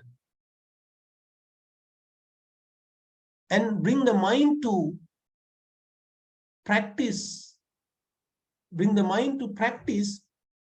insight meditation. We know that when it comes to the Golpana Sutta, Pansudovaka Sutta, very important sutta, it has more psychological senses are there, meanings are there. So the goldsmith or his follower, they are trying to dig the soil and they are trying to find the gold. At the very beginning, at the outset, they cannot get the goal. They will come across with unnecessary things, muddy things, pebbles, stones, sticks. Then finally, at the end, they will find out pro goals. In this way, when you are practicing this threefold training, you will understand your mind and its related defilements. So when you practice threefold training, you will understand some defilement in the first stage. Some defilements are very deep-rooted, and you will see that some defilements are in a latent level. So some scholars, by looking at these things, so they have tried to compare these layers into the Freudian conscious, subconscious, and unconscious. But the purpose of these mentioning the stages and the relevant defilement to understand that how our mind is so strong,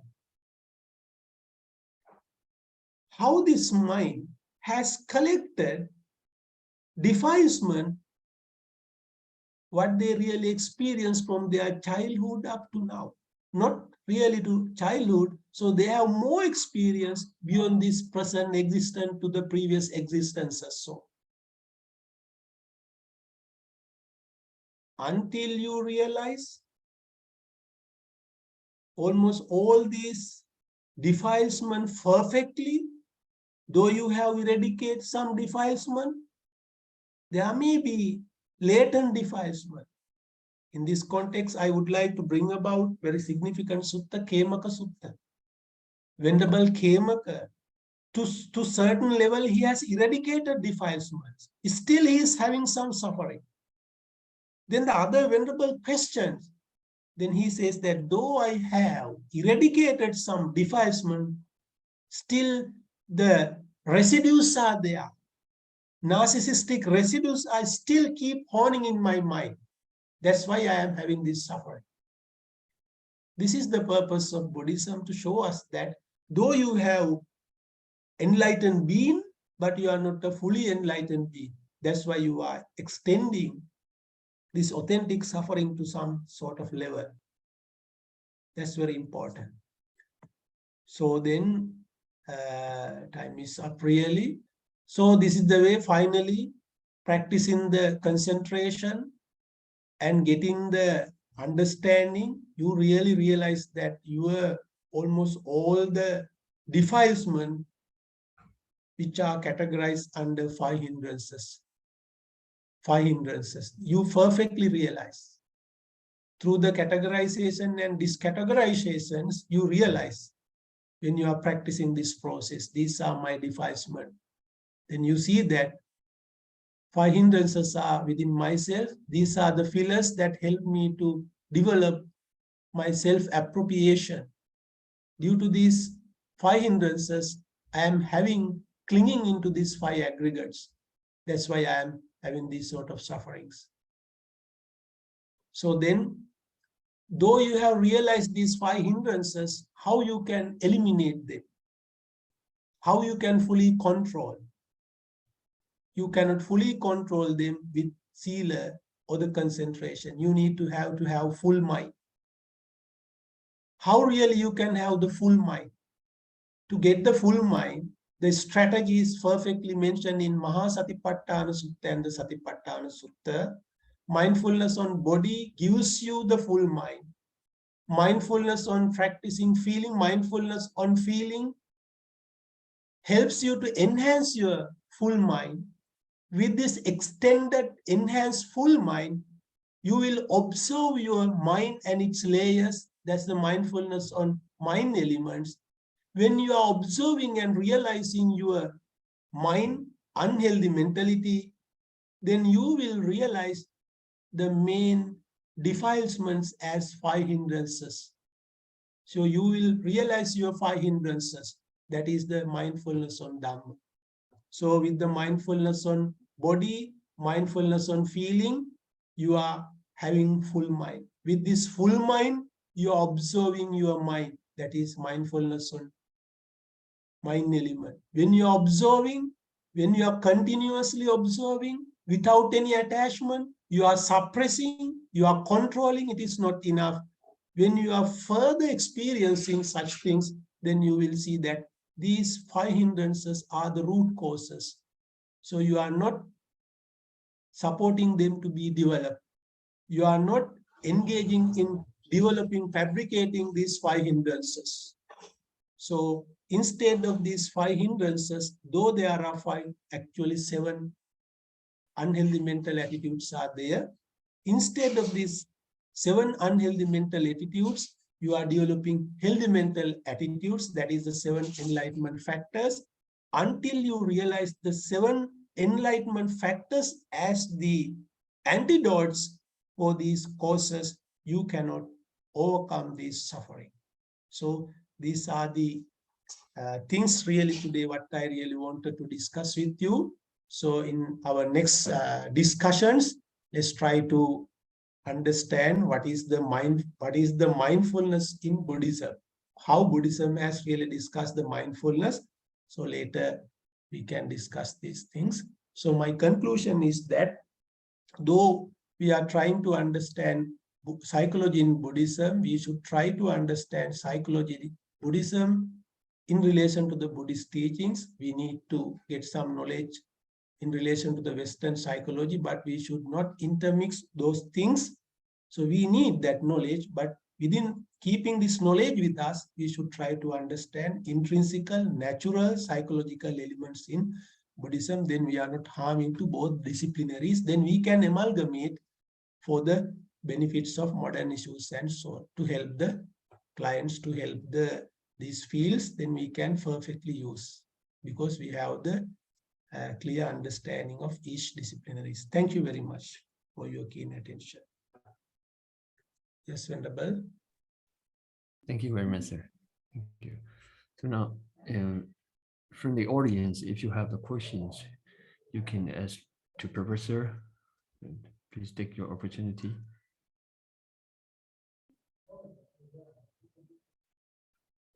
Any question, please?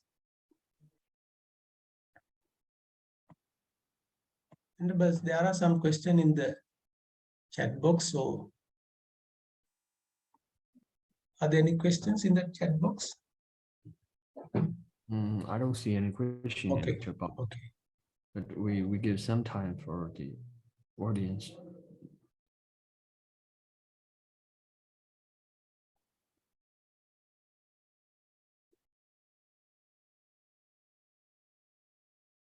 No question today?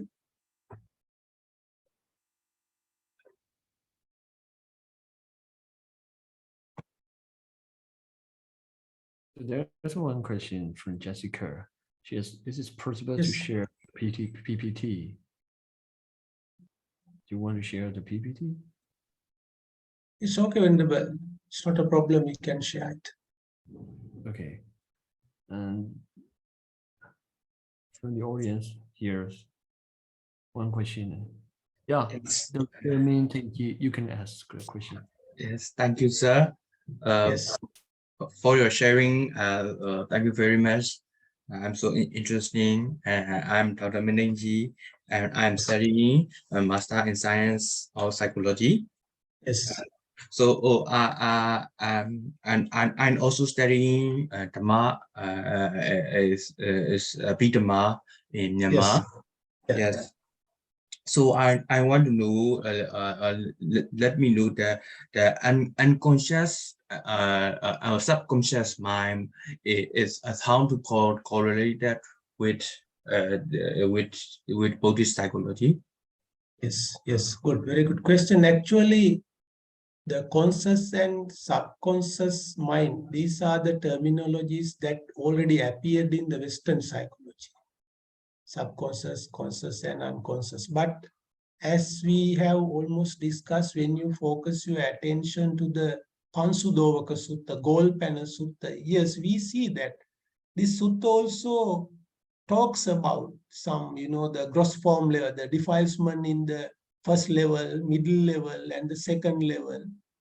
And the related, the in relation to these defilement in these stages, there will be the related unhealthy functions, related unhealthy results, behaviors.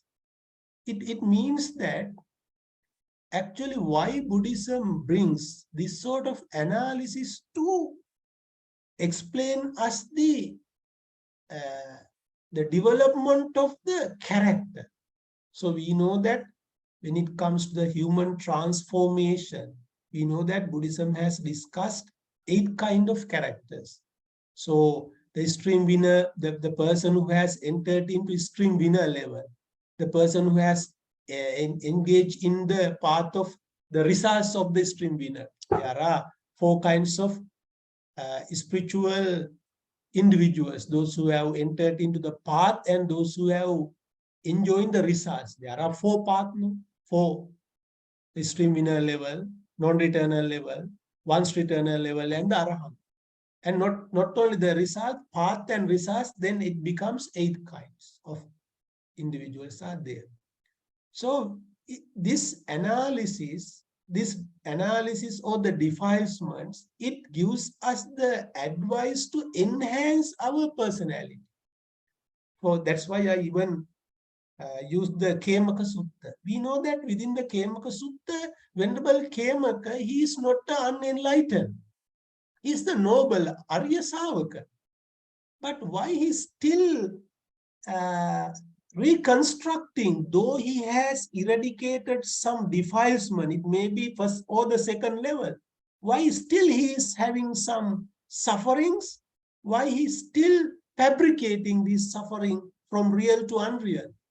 Then this Khemaka Sutta and the other venerables clearly mention that though you have eradicated, still you have residues, still you have some minor things within yourself, minor defilement.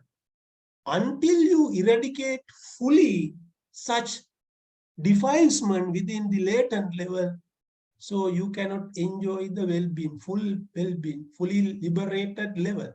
So these analysis of the mind, not to talk about the conscious or subconscious or unconscious, but to advise us to understand the level of my character and to enhance my character from unenlightened to the fully liberated, fully enlightened level. Yes. Thank you very much, sir. Welcome. Thank you. So now, Venerable Soberger. Yes, Venerable. Good evening, our dear professor. Thanks for delivering the interesting and informative lectures. My name is Bhikkhu Sobakas, and I'm following PhD at our institute. What I would like to know is that in the Abhidhamma, as we all know, there are 2 types of mental defilements. The first one is 10 mental defilement, Dasa Kilesa, and the second one is 3 unwholesome mental causes, such as Abhesa, Jabara, and Mesa Deity. Yes. From Buddhist psychological perspective, how should we distinguish these 2 types of mental defilements, and what are the most appropriate terms in the Buddhist psychology? Actually, Venerable, that's why at the very beginning also I mentioned that instead of bringing about the Western terminologies to understand these things. Yes, sir. So I think we should try to understand these principles in accordance with our own terminologies, Venerable. The thing is that, so now I think another student also asked that, can we relate these things into conscious, subconscious, and unconscious? That's not the purpose in Buddhism. That's not the purpose of psychology in Buddhism.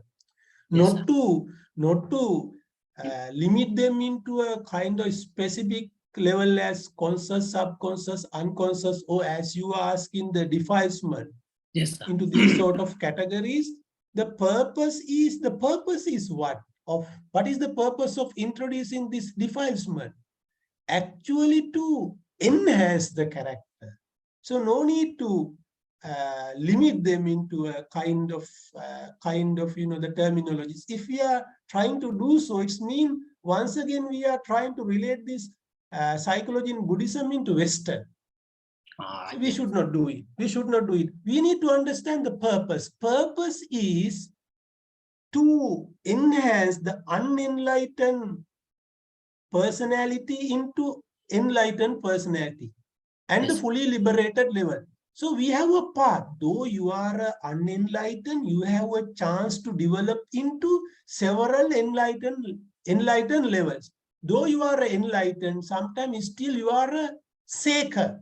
You have to be still, you have to be developed further until you reach to aseker. Yes, until you reach to aseker, then you are fully liberated. That's the purpose. If you are trying to categorize these, I mean the mental analysis or psychoanalysis in Buddhism, it means we are trying to relate into the Freudian and Jungian, the psychoanalysis method.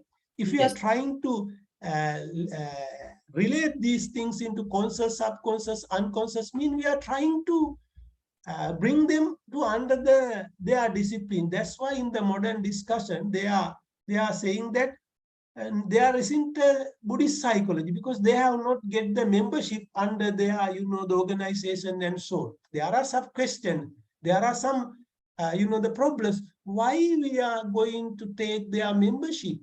Because it's not the Western psychology. We should preserve psychology in Buddhism as the psychology in Buddhism. Because Buddha has given us the permission to practice this. Why once again we are trying to get the association or a membership from somebody else? No need. It's mean if we are saying that this is conscious, this is subconscious, and that's the accusation from the others. They are saying that no child psychology in Buddhism, no developmental psychology in Buddhism. Yes, no such. Because this is the way of life. This is the Buddhism. So then why we are trying to relate and why we are trying to bring about another terminologies to recognize these things? We need to understand the psychology in Buddhism. We should preserve it within the Buddhism.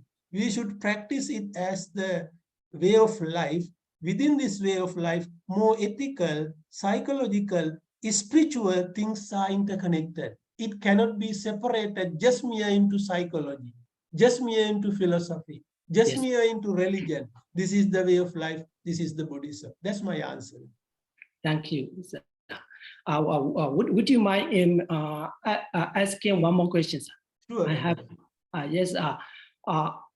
As you have already mentioned in Samyampala Sutta, King Ajata said to ask to the Buddha the benefits of being a Buddhist monk. What I'm confused is that at that time, King Ajata said to was feelings and mental disease or mental illness. I think that he should ask to the Buddha the way of releasing his mental pain or mental disease. However, what he asked to the Buddha is the benefits of being a Buddhist monk. In this context, how should we understand or how should we respond to this question from Buddhist psychological perspective? Yeah, your question is very clear. If we just try to understand the Ajasatta's illness, yes, so if we are using modern terminologies, so we can say this is the moral anxiety. Let's say moral anxiety, just for understanding. Yes, he killed his father, and after killing his father, he could not enjoy his foods, he could not sleep, yes, sir. He could not continue his royal duties. Then he was directed to various kinds of, the religious teachers, but no benefit. Finally, he was directed to the Buddha by royal physician Jivaka. Yes, sir. Then we see that why, a very good question, why Buddha relates the practices of venerables towards the Ajasatta's issue. Yes, sir. Buddha gives the example. Buddha, in one place, Buddha asked from the king that suppose your laborer, your slave, he has almost come to my order as a monk. Earlier, he was your laborer. Now he is a monk. When you see your monk, see your laborer, do you ask your do you ask your soldiers to bring him back? No, I don't do it. Why? He's a monk. Why you are respecting? Because now he is practicing new life. Then Yes. Buddha says that if you are all ready to practice new life, as this monk, you also can enjoy new benefits. That's why Buddha selected. Is it clear? Yes. Buddha says that if you, just like this slave, now he has almost changed his slavery life into a monk life. Now he's enjoying. Why you don't change your immoral behavior into moral? No need to come to the order. Here the sealer, as the lay person, you have the relevant sealer. Then you can start a new life. Then Buddha says that no, it is not enough. Develop your mentality through the concentration, jhanic experiences. Jhanic experiences are not only to this venerable. So when you develop, enhance your healthy mental attitudes, even you can enjoy the relevant benefits. Then you can control your mind. When you control your mind, you can understand the real root cause of your issue. Buddha takes the example from a font. See a font, when you are so far away from the font, you just see the surface water level of, just surface of the water level. When you little bit closer, you see the middle level. When you go more closer to the font, even you can see the deep-rooted layers of the font. In this way, when you are developing your mind, you will close to your deep-rooted level of the mind, then you will see real causes of your issue. Then he says his issue. At the very beginning, he did not explain his issue. Then finally he says, I was foolish. I did very bad wrongdoing. Due to this very strong desire for the kingship, I killed my father. You showed me the path. In this context, Buddha says that if you are all ready to change your life, we will accept your immoral conduct, immoral doing. We will accept what you did as immoral. It does not mean that we encourage, we accept what you have done because you are all ready to change it in accordance with ayati samvara, in accordance with Dhamma and Vinaya, Dhamma patikara, Dhamma therapy. If you are all ready to change, we accept. We accept on that condition. What is the way? What is the Dhamma patikara? Sila, Samadhi, Panya. So in this context, Buddha advised him that really you can get rid of this moral anxiety if you are following this threefold training. Then he realized it. That's why he went away and he started his almost all careers as usual. That's my answer. The therapy is clearly mentioned there. Yeah, thanks for explaining my poor knowledge, sir. No. Understand. Okay. I think Venerable Nandacharya, we can conclude. No, now the time is almost up. Yeah. The last question from Mr. Sakyanaga. Okay. Okay. Hello, Sakya, are you there? Very good. Hello, sir. Hello, how are you, sir? Thank you very much for very interesting discussion, sir. Just a question that we know that character types and the relevant kammattanas were described in the Visuddhimagga as described by you, sir. But Satipatthana Sutra doesn't say any character type like that. I'm just wondering, what are there any sutras actually discuss this issue, the character type and the relevant kammattana? Other than this Visuddhimagga, are there any other relevant places where we can see this? Actually, once I noticed that is really from Petakopadesha. Petakopadesha, my now long ago I read it. It just come to my mind. Petakopadesha, it explains there Buddha has given the guidelines considering these characters. I think this is my understanding. So now just came to my mind. I suppose that this may be the point that Venerable Buddhaghosa Thera has been almost described and extended into this, the discussion. I think according to my memory, it is the Petakopadesha. Within the Petakopadesha, I see really.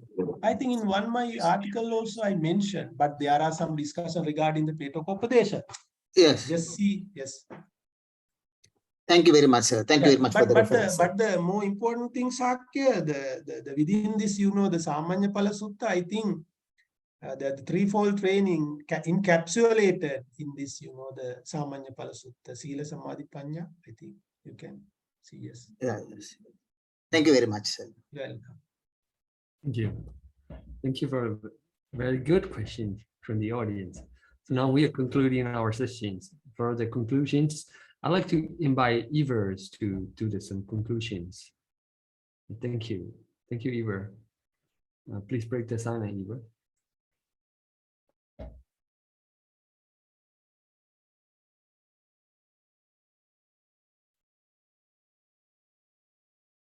Iver, you are muted, Iver.